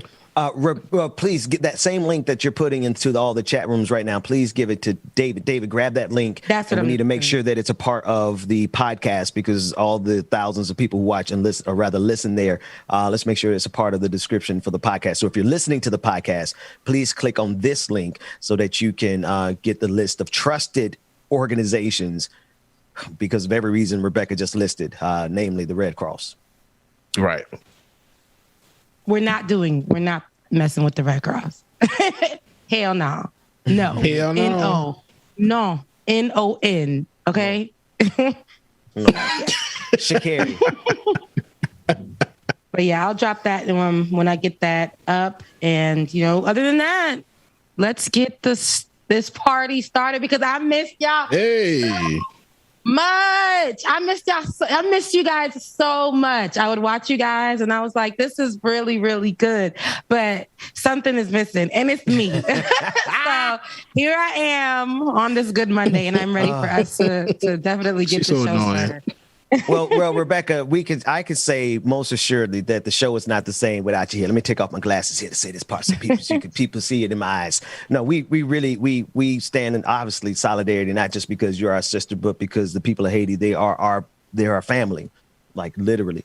And so when you're not here, it ain't the same. That said, people been giving our sister hell, and I want to say a whole lot, but I want to yield the floor to you. What you've been watching with Shakari? So with Shakari, we know that we have been on her side, and I hope you have that link of her interview, David, that I dropped. But oh, thank you. I wasn't going to say you, Dwayne, because I didn't want to bother you on my first day back. But I honestly believe that she's been being, attacked and under the microscope. But we have to take accountability for that too, guys. We a lot of us, because this is what we do as fickle people in the world, we'll take people, we'll be right there for her in her saddest moments. And we're cheering for her because we're rooting for everybody Black, right? Everybody Black every single time. We're going to protect them because it's popular to protect Sha'Carri because it was just a popular thing at the time, right? And, you know, we were inviting her to events. She was talking to the baby. She was pulling up. Now she was doing the promo for Donda before Donda was even a thing. Donda being Kanye West's album that has yet to drop. Then she has the Nike commercials, right? Everybody's referencing her. It just became a lot, and it's okay because we were going to stick right beside her, right? Now she shows up on this race. Right, just like Americans, just like us fickle old people. She shows up on this race. Attack Americans. Listen, because this is what we do to people in sports. We talk about this all the time on the show. She came in last. Let me tell you, it was like,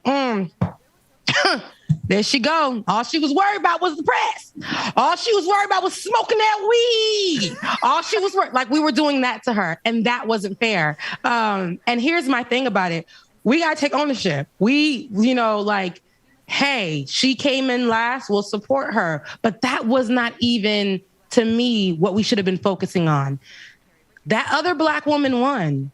And the thing that U.S. media did was rush to come and kick Sha'Carri while she was probably feeling in that moment, damn, I came in last. I got to work harder. I got to work smarter. I got to do better. As an athlete, just naturally. Right. They literally came in and started poking into the wounds that she already has. It wasn't just maybe, 2 months ago? The media stripped her down. Right. And here we go. All of social media was just like, Sha'Carri, Sha'Carri, you need to just take this L. Sha'Carri, you just need to, nah. And when the press comes into her face, she feels like she has to defend herself in that way where it's coming off combative. So what are the press going to do? Like they did with everybody. I was just watching an interview about Allen Iverson, and it was the practice interview, and how for years they omitted the most important part of that interview, which changes the whole scope of how people would view Allen Iverson today. And that was the fact that he was going through so much at that time. And he was trying to explain to them how he doesn't like the way the media be on him, trying to create a story for him. How would they feel if they were in his shoes for a minute? His daughter looking at him crazy because the kids in school are talking about him. And his friend just died and he has to play a game and he lost, and all of it is on his shoulders. This is exactly what our athletes are feeling. And we weren't there for her on the other day. And we should have really focused on, coming behind these women, celebrating the woman who won, because she's a Black woman too, celebrating the woman who won and saying they all can do it. They all have an opportunity. We're going to lose some. We're going to win some. So anyway, I want you guys to watch this interview. I said all of that to watch this interview on how... Because I was about to say she got dusted. I'm gonna be the honest. She got dusted, and it ain't got nothing to do. It ain't got nothing to do with weed. Like you say, we win some, you lose some. I mean, I forgot the Jamaican racer's name, and I wish I remembered it. But we don't know her. She did good in the Olympics. Elaine Thompson Hurrah. Elaine Thompson Hurrah. And I may have pronounced that last name wrong. Shout out to sis for being for the victory that she got, because we could celebrate both of them. We could celebrate. Everybody can be celebrated, and that everybody can be celebrated. Absolutely. For them to be this young. Well, before we get there, because that's going to be a conversation after we play this clip. Let's take a look at what she said, Sha'Carri. This is one race. I'm not done. Right. You know what I'm capable of. Count me out if you want to. Talk all the shit you want, because I'm here to stay. I'm not done. I'm the 6th fastest woman in this game ever, and can't nobody ever take that from me. She's the Facts. Oh, come on. So so let's say this. So there are a few things here. When somebody is down, you're forcing them. We know Sha'Carri is very confident, but sometimes, y'all, you gotta let somebody sit in they shit. Like, you just don't even bother that person. Let them sit. A lot of people have taken losses. We gotta be okay with losing sometimes, because losing will definitely gives us the encouragement, if we love that thing that we do, to get back up and keep it going, right? But it's like they're pressuring her to constantly be okay. She's probably not okay after that loss. She's probably humiliated after that loss. Why come in her face and that be the first thing that you ask her? Because you knew she came in last, because it makes for good media. But in this time, I think a lot of times, not only the fans, but even us as journalists, we do not own these athletes either. We don't. We complain about our hours at work and this and that, just like Allen Iverson said, and just like Sha'Carri said, because they both said the same thing in 2 different lifetimes. I'm human too. Both of them said that. If you go back to that interview of Allen Iverson with the practice interview, it's actually going viral again right now. You'll see that he says that exact same thing. Sha'Carri said that after her when she got disqualified for smoking weed. I'm human too. How many times do we got to say we human? Why do y'all got to keep coming in our face? Why do y'all need the great sound bites when we're down in this particular moment? Let's normalize all of these athletes just walking away and saying, no, I don't feel like talking right now. What happened to her? Because she said that she was smoking weed for a reason. Her mom had passed. Her mother mom passed. Her biological mother had passed. From media. Yeah. Like right after the race. Do we expect this young sister to have successfully recovered from the trauma of losing her mother in just months after? Can any reasonable adult human expect this sister to be okay?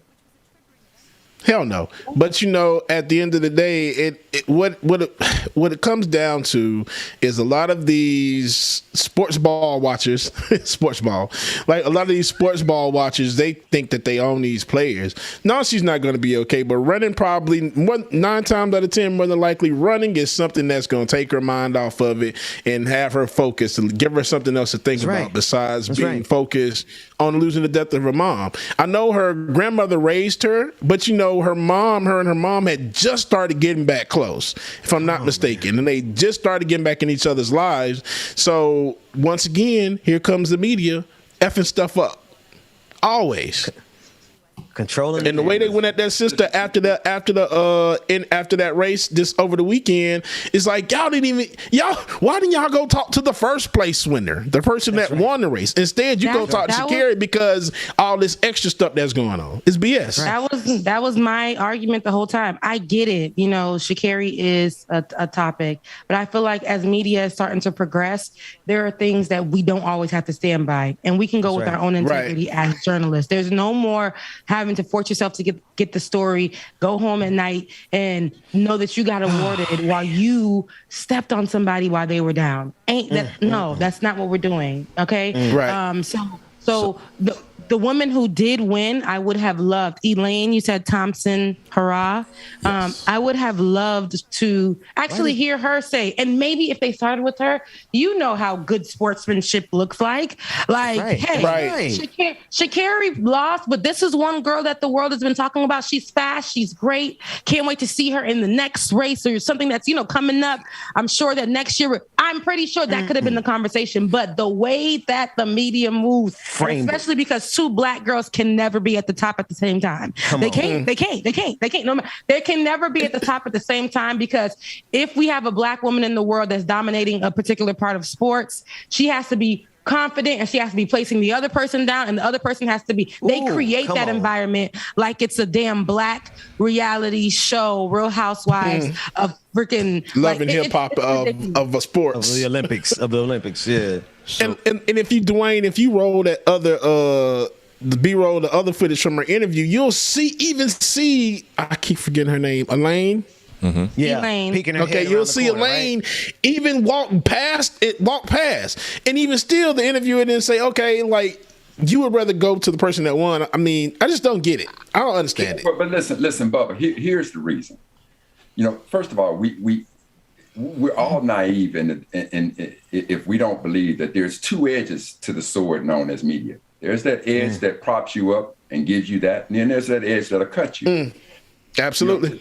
To think that it is not a story that one of the fastest women in the world ran last, to think that that's not a story, that's a bit naive on all of our part to say that that's not a story. So clearly, if I'm a member of the press and I'm watching a woman who I know, of all the women in the world, she is one of the fastest. if not the fastest. And to say that she finished last, and I don't want to know how she finished last, clearly that's a story. So, what was the question?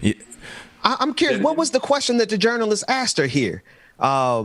Because she's still got adrenaline pumping through. She fresh off the course. I think the question could have been as simple as what happened. It could have been that simple. But I think that's what it was, Dr. Mack. Yeah, it could be that simple of a question. And again, part of it is this. We learn more from our mistakes than we do our successes. So part of what happened, the way I view it, is that when this situation occurred with Sha'Carri, and truly I believe that the U.S. Olympic Committee, the IOC, I think that they were very harsh in handing out that punishment. I think they were extremely harsh in that. That's right. But then that brought a lot of attention to the young sister, in addition to her own accomplishments as being the fastest woman for sure in America, arguably in the world. Yeah. The fastest, not one of the fastest, but the fastest. And so now if all of a sudden this celebrity comes in, you have to think about, when you're talking about something as sensitive as the 100 meters or when you're at the top of your game, it's not that there aren't a lot of fast women. So when you're at the top of your game, fractions of a second mean everything. And so now if she's been spending a lot of time based on this attention that has come her way and doing everything except honing her craft, when she showed up at that particular race, the aspects of her life that were sidetracked because of maybe this new success, this new attention where everybody wants her on a show, everybody wants her interviewed, everybody wants her doing commercials. She didn't focus on her craft. Maybe that was it. I don't know the answer to it. But clearly it is a story, family, that the fastest, arguably the fastest woman in the world finished dead last. That is a story. Now, do you beat her up for it? Absolutely not. But is it a story? Absolutely, it's a story. So Dr. Mack, I'm not saying that it's not a story, but as a person of the media, I know how we are and we know exactly what's going on. And I think that, like I said, it's for us to use our own discernment when we've seen all throughout what's been going on with people in sports, and particularly our young Black women.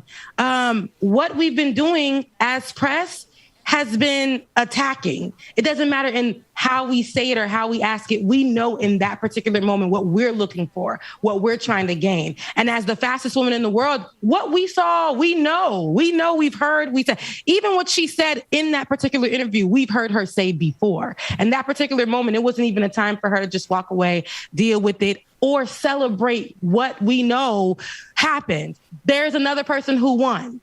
Somebody else won this race. That's right. And what we did in American media was go for something that was negative. Like I said, in today's media, this ain't back in the day. Now, back in the day as a journalist, what I was taught to do was go straight to Sha'Carri, get the negative point of view or start just hear what she's having to say and hurt her because it makes for a good soundbite. But today, when we're talking about how this affects our sport, the people, our athletes or anybody who's been affected by a certain story that's happening right now, mental health, how that plays a role, how our questions or us talking to this person, now that's part of the study.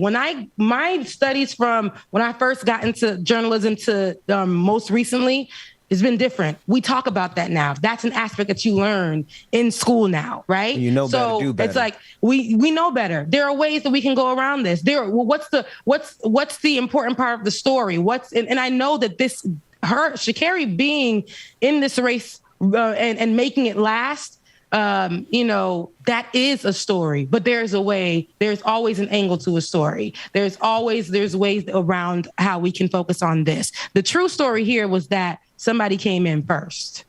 Somebody did come in first, and we should have went with that first. Now we're over here having her do 6 jobs. You can tell the adrenaline is pumping, the anxiety is there, the fear, the sadness of coming in last, the embarrassment, all of that is going through this particular moment. And then they know they saw the winners walking in. So now that not only does it make for a good soundbite, it's good footage. It's good footage that everybody on social media went with. And in today's age of social media, what happens? They are all dragging it. They're posting that particular portion. So when Sha'Carri goes home, it's not only what the interviewer said. If you think the interviewer wasn't and the videographer wasn't focused on those girls walking in as she was saying what she was saying, because in this day and age, like I said, of social media, they cut that piece. And what Sha'Carri goes home to see every single day is that replaying all day. every day.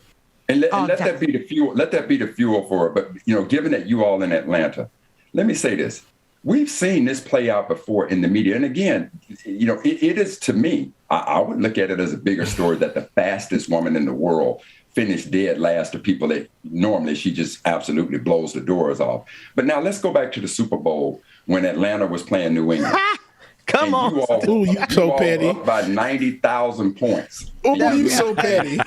Wait. I'm not from Atlanta, so I don't know who you're talking to. Hang on. Brother Mac. They didn't go to the Patriots as the winners. They went to the losers to say, what the hell? How did y'all blow 90,000 points in 3 minutes? How did you do that? That became the story. Oh, my God. I got to tell y'all a story about that one day. Well, fine. Please do it now. But so that's the case with that. So that is part of the story. Now, what we got to hope is, and I love the fact that she may have been embarrassed and pissed off. Obviously, she was absolutely upset about it. So trust and believe that ability that she has to hone her craft, and she needs to understand this. Father Time is undefeated, and speed has a time limit. So while she has that God-given ability and that youth to exercise that, now it's about time to go in and hone it. But whether or not it was a story, absolutely. And again, I'll take you back to your Super Bowl. Who did the cameras go to? Did they go to Tom Brady and the New England Patriots? No, they went straight to y'all Atlanta Falcons to say, how in the hell did you do that? Can't stand you not to that. When everybody turned the TV off at halftime saying this game is over, this is a blowout.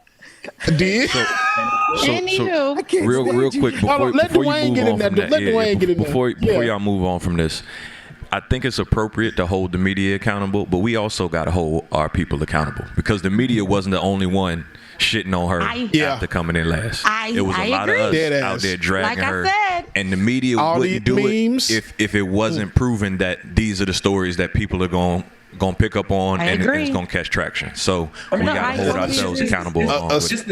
Especially our black people. Yeah, but listen, it's the same with Simone Biles. Understand, Simone Biles was the most decorated gymnast in the world championship history, the most decorated American gymnast ever, arguably the most decorated gymnast ever. And so clearly, leading into the 2021 Olympics, everybody, self-included, is expecting her to walk away with 5-6 gold medals. The fact that what happened, it's a story. And that's the double-edged sword of the media. But they're going to go after the story. Being as we stated earlier, if it bleeds, it leads. If there's a devastating... That's what we used to learn. That's what we were taught in school. It's going to happen. Yeah. If it bleeds, it leads. And that ain't right. Now, I will say before we move on to the next topic, Dwayne, you are 100% right. That's why when I started this story, I said, we have to take accountability for what we did too. We're fickle as a people. We did all of that, carried her through. And then as soon as it happened, we went with how the media was portraying it. And that was, making it seem like she was a sore loser or whatever. It's ridiculous how we roll. But at the end of the day, I think we should definitely stick right beside her. But at the same time, there's another black woman. Me being a Caribbean woman, period. Seeing young black girls win and also being an American woman, seeing young black girls win, that's it. Sha'Carri is not the fastest in the world, right? But I will say she's in that number, right? She's in that number. There are women before her, and being a black woman to be in the top at all is amazing. There's room for every single one, and you believe you're the best. That's great. Now I want to see some camaraderie, because what the media is going to do is push to separate, especially black women in sports, and we can't let that happen. Well, make no mistake, that'll be a wake-up call. That certainly be a wake-up call. But Rebecca, I will say this: I did see where 2 black women were at the top of the game, and they're going to be at the top of the game for a while. If you watch that 400-meter hurdles in the Olympics, Cindy McLaughlin and Delilah Muhammad, those 2 sisters, they are so bad that it was expected that the world record was going to fall. And true to its nature, the world record failed. So those 2 sisters on top of their game and will absolutely dominate the sport. So there's room for it. But again, I think what I most love about this, and I am a huge Sha'Carri Richardson supporter, I'm also want to put fault around her handlers. Why did her handlers not understand the sensitivity of her God-given talents and the way that she's honed that talent that put her at the top of the game, and they allowed her to lose focus behind this. But trust and believe that this medicine that she took this time around, I absolutely love it. I love it from the standpoint, not the way that the media portrayed it, but the way that she digested it. Because trust and believe, that sister's going to put it together. And when she comes back, let's watch that interview when she comes back. And oh, my God, yes. Baby girl going to come back. It ain't over. Somebody said she did all of the hand gestures in that interview. In that 30-second interview, she did everything. She did. And believe, she did them all. For the interview when she comes back. And she is coming back. And she's coming back, but allow her to be okay with losing. Stop trying to force her to make it such a thing where it's like, I'm the greatest in the world. I'm, the Muhammad Ali situation. We know, like right now, let that young girl have her moment. That's it. And then let the winner enjoy her moment. That's all I'm saying. Ain't no division over here. All the girls are winners. Somebody lost. That was it. But somebody won. I think that's the more important conversation. And we didn't focus on that. But I love you guys. Mean it. What else is happening in the news? We don't have to talk about that on another show because I had to play devil's advocate. I will, but that's another conversation for another show. Because we're not gonna get off of that. What else is happening? Right. I mean, could I offer that? I think that in that conversation, James, is actually a whole lot more revelations. I mean, maybe we'll find them in whatever clips we have, David. But I think there's a lot of meat on this bones. So yeah, Rebecca, it's up to you. I don't feel the need to move off the topic because I don't think. I'll be honest with you. I feel like she should be able to carry that level of confidence. I remember that white man who tried to come after the the Venus girls. The number one thing I see the media doing, the number one consistent thing I see them doing with black people in general, but black women specifically, is striking at their confidence every opportunity that they get. Hell yes. So, Ben, I agree with you on that, but not when it's black women against black women. That's where my problem lies. These are two sisters in a competition with other white kids and that's why we understand what that was about. When it comes to black people, we're supposed to be rooting for everybody black because we talk, right? We talk a lot. And we did that with Sha'Carri. We done pushed her. We done, gathered around her. We done said it was just a little bit of weed. She all right. We done did all of that. And as soon as she came in dead last, it was like she probably was high. She probably wasn't focused on nothing. She probably was this, fickle as Rebecca, hell. we ain't shit. We gonna build you up, but we gonna tear you down for the simple fact because we black. Because y'all gonna do the same thing to me. Y'all gonna build me up, but when I f up, please believe I'm gonna say, hey, you did X, Y, Z. You suck. You son of a b. But you better. Nah, but that's a problem. My point is it's black women. I have a problem as a black woman. When the media comes and we have black women winning and we have somebody losing, and instead of somebody being able to adjust that crown and say, we got this, because you could beat me in the next race, or we all that's good, right. Instead of talking about that. And that's where my problem lies. It wasn't like a white girl done won. It wasn't like, no.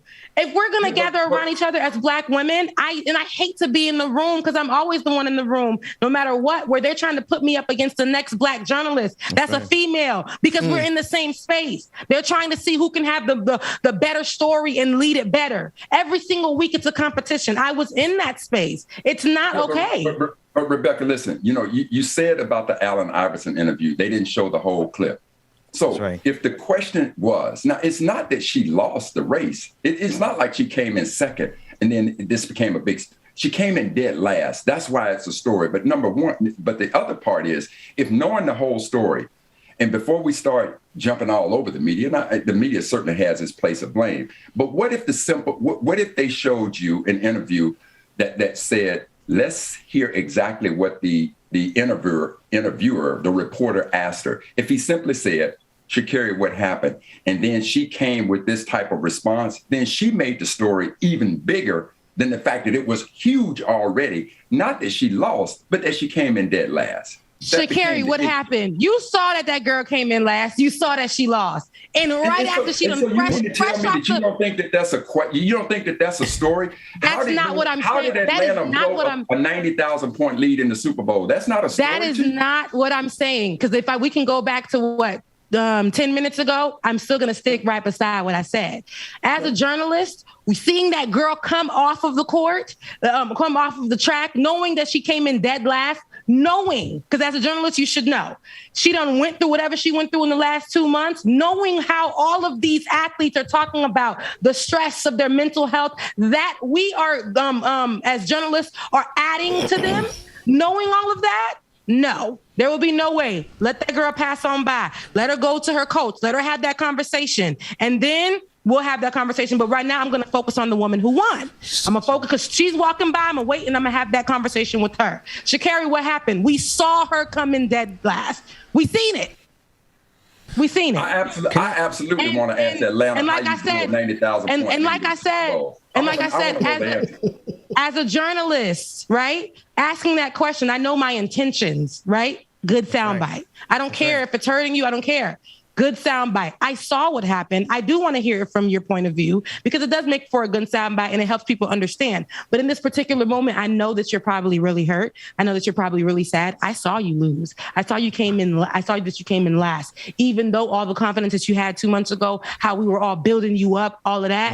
This is not the particular time. And I guess that's for me as a person with the heart who has grown from asking the worst questions as a journalist to people while they're down so many times. So many times. But I see what Dr. Mack is saying because you got to understand, let's take out female, male, black, white. The reporter's going to ask that same question. If somebody that has a great title, an absolute high title, they're going to ask that question, hey, what happened? Yes. Yeah. I can't take it out because this was, like I said, there's always going to be, and I don't care if the person that was talking to her was black or white. Because like I said, I've been put in a position where I've asked ridiculous questions as a journalist. But like I said, my integrity comes into play. I have grown a lot from what I was taught originally. And I could be the worst asking people and beating them down in the particular moment. And I'm pretty sure Georgia could attest to this. It does make for a great soundbite. But we know, like talking to a mother whose kid just got shot 10 seconds ago, asking them for more details on how you feel in that particular moment. In the exact moment that baby is still in the street. But you can't put those two things in the same. You can't put them in the same. Those are kind of different. You can't put. It's two different aspects. I'm saying as an athlete, you are used to this.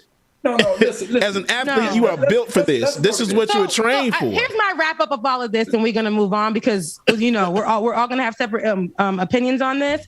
I just believe how I started the story that we're fickle people and we built her up just to break her down, and that is not okay. And secondly, the media does have a way of dividing Black women, and especially with the conversation being right now very highlighted on Black women in sports and how media has really dealt with the downfall of their mental health, and how media is upset that these athletes are not taking interviews anymore because they need a breather. They need to walk away. They need to handle their losses or how they're feeling in that particular moment. That's okay. And right, so Rebecca, let me just offer one other example. One of the greatest upsets in sports was when Buster Douglas knocked out of Mike Tyson. The question wasn't to Buster Douglas, how did you win? The big story was Mike Tyson, how did you lose? Yep. How did you lose? That was the greatest aspect of the story. So that is just that is what curiosity is going to lean to. I was certainly curious about how these things happen. When Serena Williams lost to Vinci in the U.S. Open, good Lord, this woman was ranked 125th. Was she even ranked? Everybody, my mom who loved Serena, we were all counting this as one of her major wins. And somehow she laid an egg. The story became... Did you know what Serena was going through? Did you know what Serena was going through? Hold on. Did you know what Serena was going through the month before, right? Absolutely. So listen. So when Sha'Carri laid out all those things that she's been going through so much, and, she even said that, I done took a month off. I've been going through so much. This has been her conversation. This has been that thing. I just feel like if we already have that knowledge, stand back for a second. Now, a lot of these interviews have happened. We haven't, back in the day, especially those times, nobody has laid out what their life story was right before. Oh, this week, I done lost my grandmother. I done dealt with this. I done dealt with this. And I came into this game. Like, we find those out during probably the interview or something like that. But we've watched Sha'Carri as a young woman just break before our eyes. So I'm saying, this is where we step in as the media and choose wisely. That's just how I feel about that. We have that option now. Change is good. And I feel like if we know, and if these athletes are saying the same thing all across the board, all down the line, then change is good for that. But it's sports though. It's the younger. I'm going to say this, and I'm going to leave it alone because I know it's going to cause a lot of controversy. But the younger generation athletes, they're just not built like they were back then. If you really think about that, they're just more vocal. I know you can't. But like I said, as a person that's watched sports a lot, it's just that's maybe what it is. I mean, the older athletes, the ones that have done this for years and years and years, they've been doing it. Yes, they have their issues and everything else, but they know when they get out there and it's about their performance and their so-called job to do, then they're going to go for it. And it won't come up until after the interview. Michael Jordan played a whole goddamn game with the flu, had the best game of his life. His father was murdered. His father was murdered. Still kept going. So it's going to everybody is not the and everybody is not the same. So we can't. Yes, I understand what the conversation is about Sha'Carri, but at the end of the day, what it boils down to, she had all that going on. If she was not feeling up to it, and she shouldn't have raced. And what it is, it's a story that Can we? I want to interject. Can I say something? Because I've been trying to make sure everybody has a chance to flesh it out, and we're coming up to the top of the hour. So I'm going to be as brief as I can, and then let's do a reset because we still need to go to the after party, and there's still a lot of links. But I think this conversation was meaningful. So if you guys don't mind, I want to just say what I got to say really quickly, and then James, I want to toss it to you for a break before we go to the after party. I will say, Rebecca, you mentioned Georgia. Georgia's number one point, her message is changing the narrative, because as all three of us, Georgia, yourself, and myself, we would agree, the media has full control over the narrative that we have in the country. And while there are differences between what happens in police shootings and the cops and the sports, I will give you that. But I think we could all at least agree that we need to hear that reporter's question, simply because it's important. I think context matters, because I honestly, Rebecca, I did not know that there was an entire other portion to that Allen Iverson clip. I never, all these years, I never knew that was there. And that just shows us how powerful the media is at controlling the narrative. I'll give you one example, and then we go to a break. Freddie Gray, killed in Baltimore. I know it's not apples for oranges, but I want to show you the power of them controlling the narrative. This brother's dead and in his grave, right? He's not on trial. The people who were on trial were the officers who threw him in the back of the paddy wagon, unattached to the paddy wagon, and ultimately he broke his neck. They were on trial. But what did the media make the conscious decision to do? The same thing they have a knee-jerk reaction of doing in any instance when they come encounter with black people. It doesn't matter. It doesn't matter. I know Michael Jordan, but Michael Jordan lost some games too, right? And I know it doesn't. Sha'Carri, here's what I would say about a narrative. If we're going to latch onto a narrative, it's the fact that this sister about to come back hella hard, and she's going to come back hella strong, and she's going to have a victory. But to Rebecca's point, I need to hear this journalist question, because if I know the journalists, they would have done to her the same thing they did to Freddie Gray, who's already dead. They researched Freddie Gray's mother to find out that she had a drug addiction that she was recovering from. And that was the headline during the trial of the murderer of Freddie Gray. It is so insidious what the media does in our country, y'all. They do it all the time. They do it in sports. They do it in police shootings. It's not apple for apples. But Rebecca, I have seen them do this. And this is the last thing. Can we go to break? I have seen them take two women who have been pitted against each other in other circumstances. And you know what they do? They give them a chance to show that sportsmanship. All right, good job. And that's the story. But then they got the Nancy Kerrigan effect. When they found out, it's even better if we pit women against women. Oh, if we could pit black women against black women. Those clicks are golden in journalism for sports. And there's a body of evidence to suggest that. So I just wanted... Let's hit to a break, James. Well, David, what's that? Oh man. Are we transitioning folks to the? I'll leave that to y'all. stream? Are we staying public? Or are we going private? Rebecca, James. There might be some language in one of the clips we're going to play in the after party. Oh, it's a good day as any. Let's go private. Go to patreon.com/like it or not. And more importantly, I mean, what we've been talking about is important. But Rebecca, make sure that we get the link to all the people, all the organizations that are trusted organizations for Haiti. Let's post that again. Let's make sure we attach it to the podcast. And this is a reminder, anyone who's listening to the podcast, please click on that link. And then if you don't, please click on Rebecca's Cash App. Put it on the screen for me. Does Rebecca have a PayPal? Because there's some people that are international that can't use Cash App. Yeah, Rebecca, my give us your PayPal is my email, RebeccaAzor@gmail.com. That's my first name, last name @gmail.com. You can utilize it that way. So. Please send donations to trusted organizations. And I would tell you, everybody knows Rebecca is a trusted person to take care of. There are no Red Crosses in this house. That said, James, DJ Exclusive, no Judases in this house. There are no Red Crosses in this house. Give us some music to transition to the after party. Like it or not, patreon.com, like it or not. Stop the black women division. Agreed. That has to start with us, though, not the media.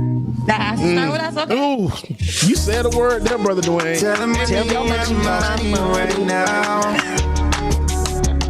After party coming up next, man. Y'all make sure y'all drop me that link in that Slack for the after party, y'all. And make sure that you tune in at 11 a.m. 11 a.m.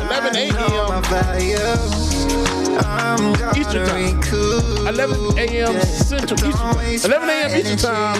Join me on the Pascal Show, y'all. Pascal Show, 11 a.m. today, man. Make sure y'all don't rain after then. And it's going to go down, y'all. Y'all make sure y'all stay tuned, all right?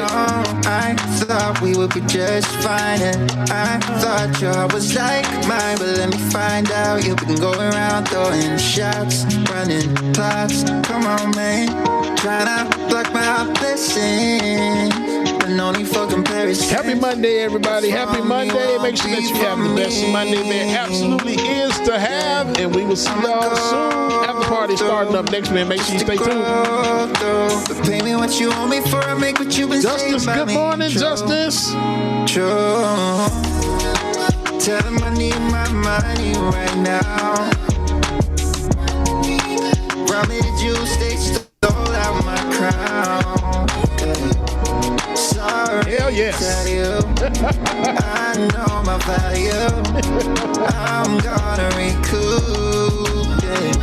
Justice, I appreciate you, Justice. My loyalty, I let you in back then because I couldn't see. But now it's clear you ain't ever been true to me. My intuition ain't ever lied, I had to leave. Handle your business. All right, y'all. Do what you think you need to do to get your revenge. Hey, David, Roman Dragon says that the Patreon won't lead to last Friday. Y'all got that? Did y'all hear me? But no need for comparison. He was the number one, Dwayne. Hey, Dwayne. Yeah, I'ma go through just to go through. Patreon links are still leading to Friday's show. So we want to get that right before we end. Yeah. Tell them I need my money right now. All right, y'all, we're going to stay live over here for a minute and get that worked out before we go to the after party. Make sure that everybody has the correct link. I know my value. I'm gonna recoup. Girl, we saw.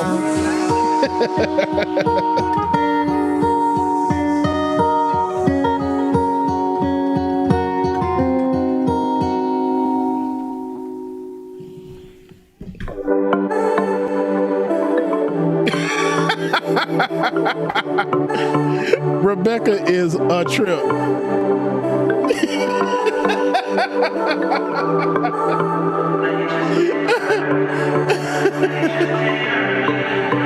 Sticks and stones may break my bones. Rebecca back here talking about us, y'all.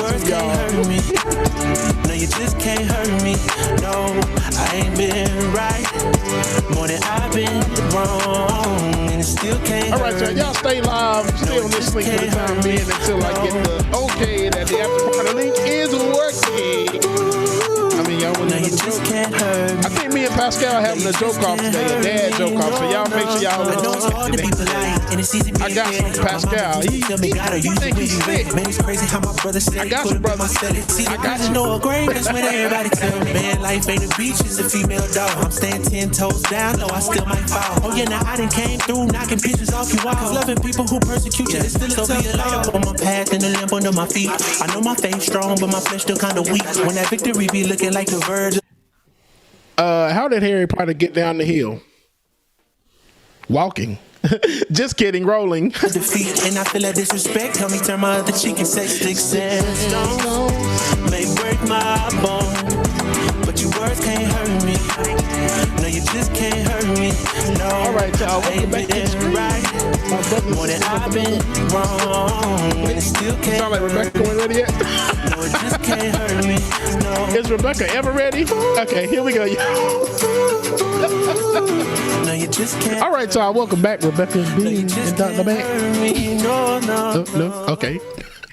Hey, where's Dr. Mac? He left. Okay. Oh. Okay. Cool. All right, yeah. James. Who is that? That we just got to listen. Who? Norman Sand.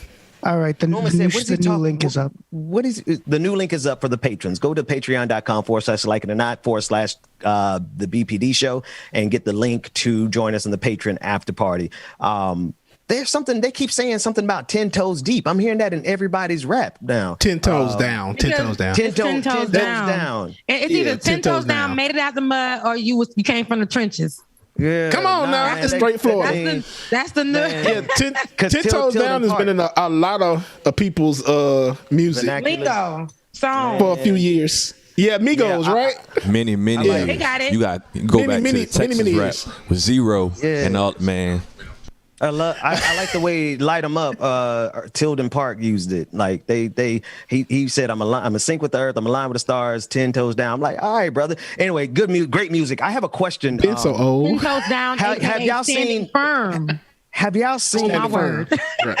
Hello, Rebecca. Have y'all seen these fools in y'all call them the Hood Olympics. I'm calling it the Hood Darwin Awards because somebody gonna break their neck in a minute here. Somebody's already broken their neck. Has to be. I'm sure plenty of people are hurt. This is the same crate that pinched my booty cheeks in middle school. I don't like that.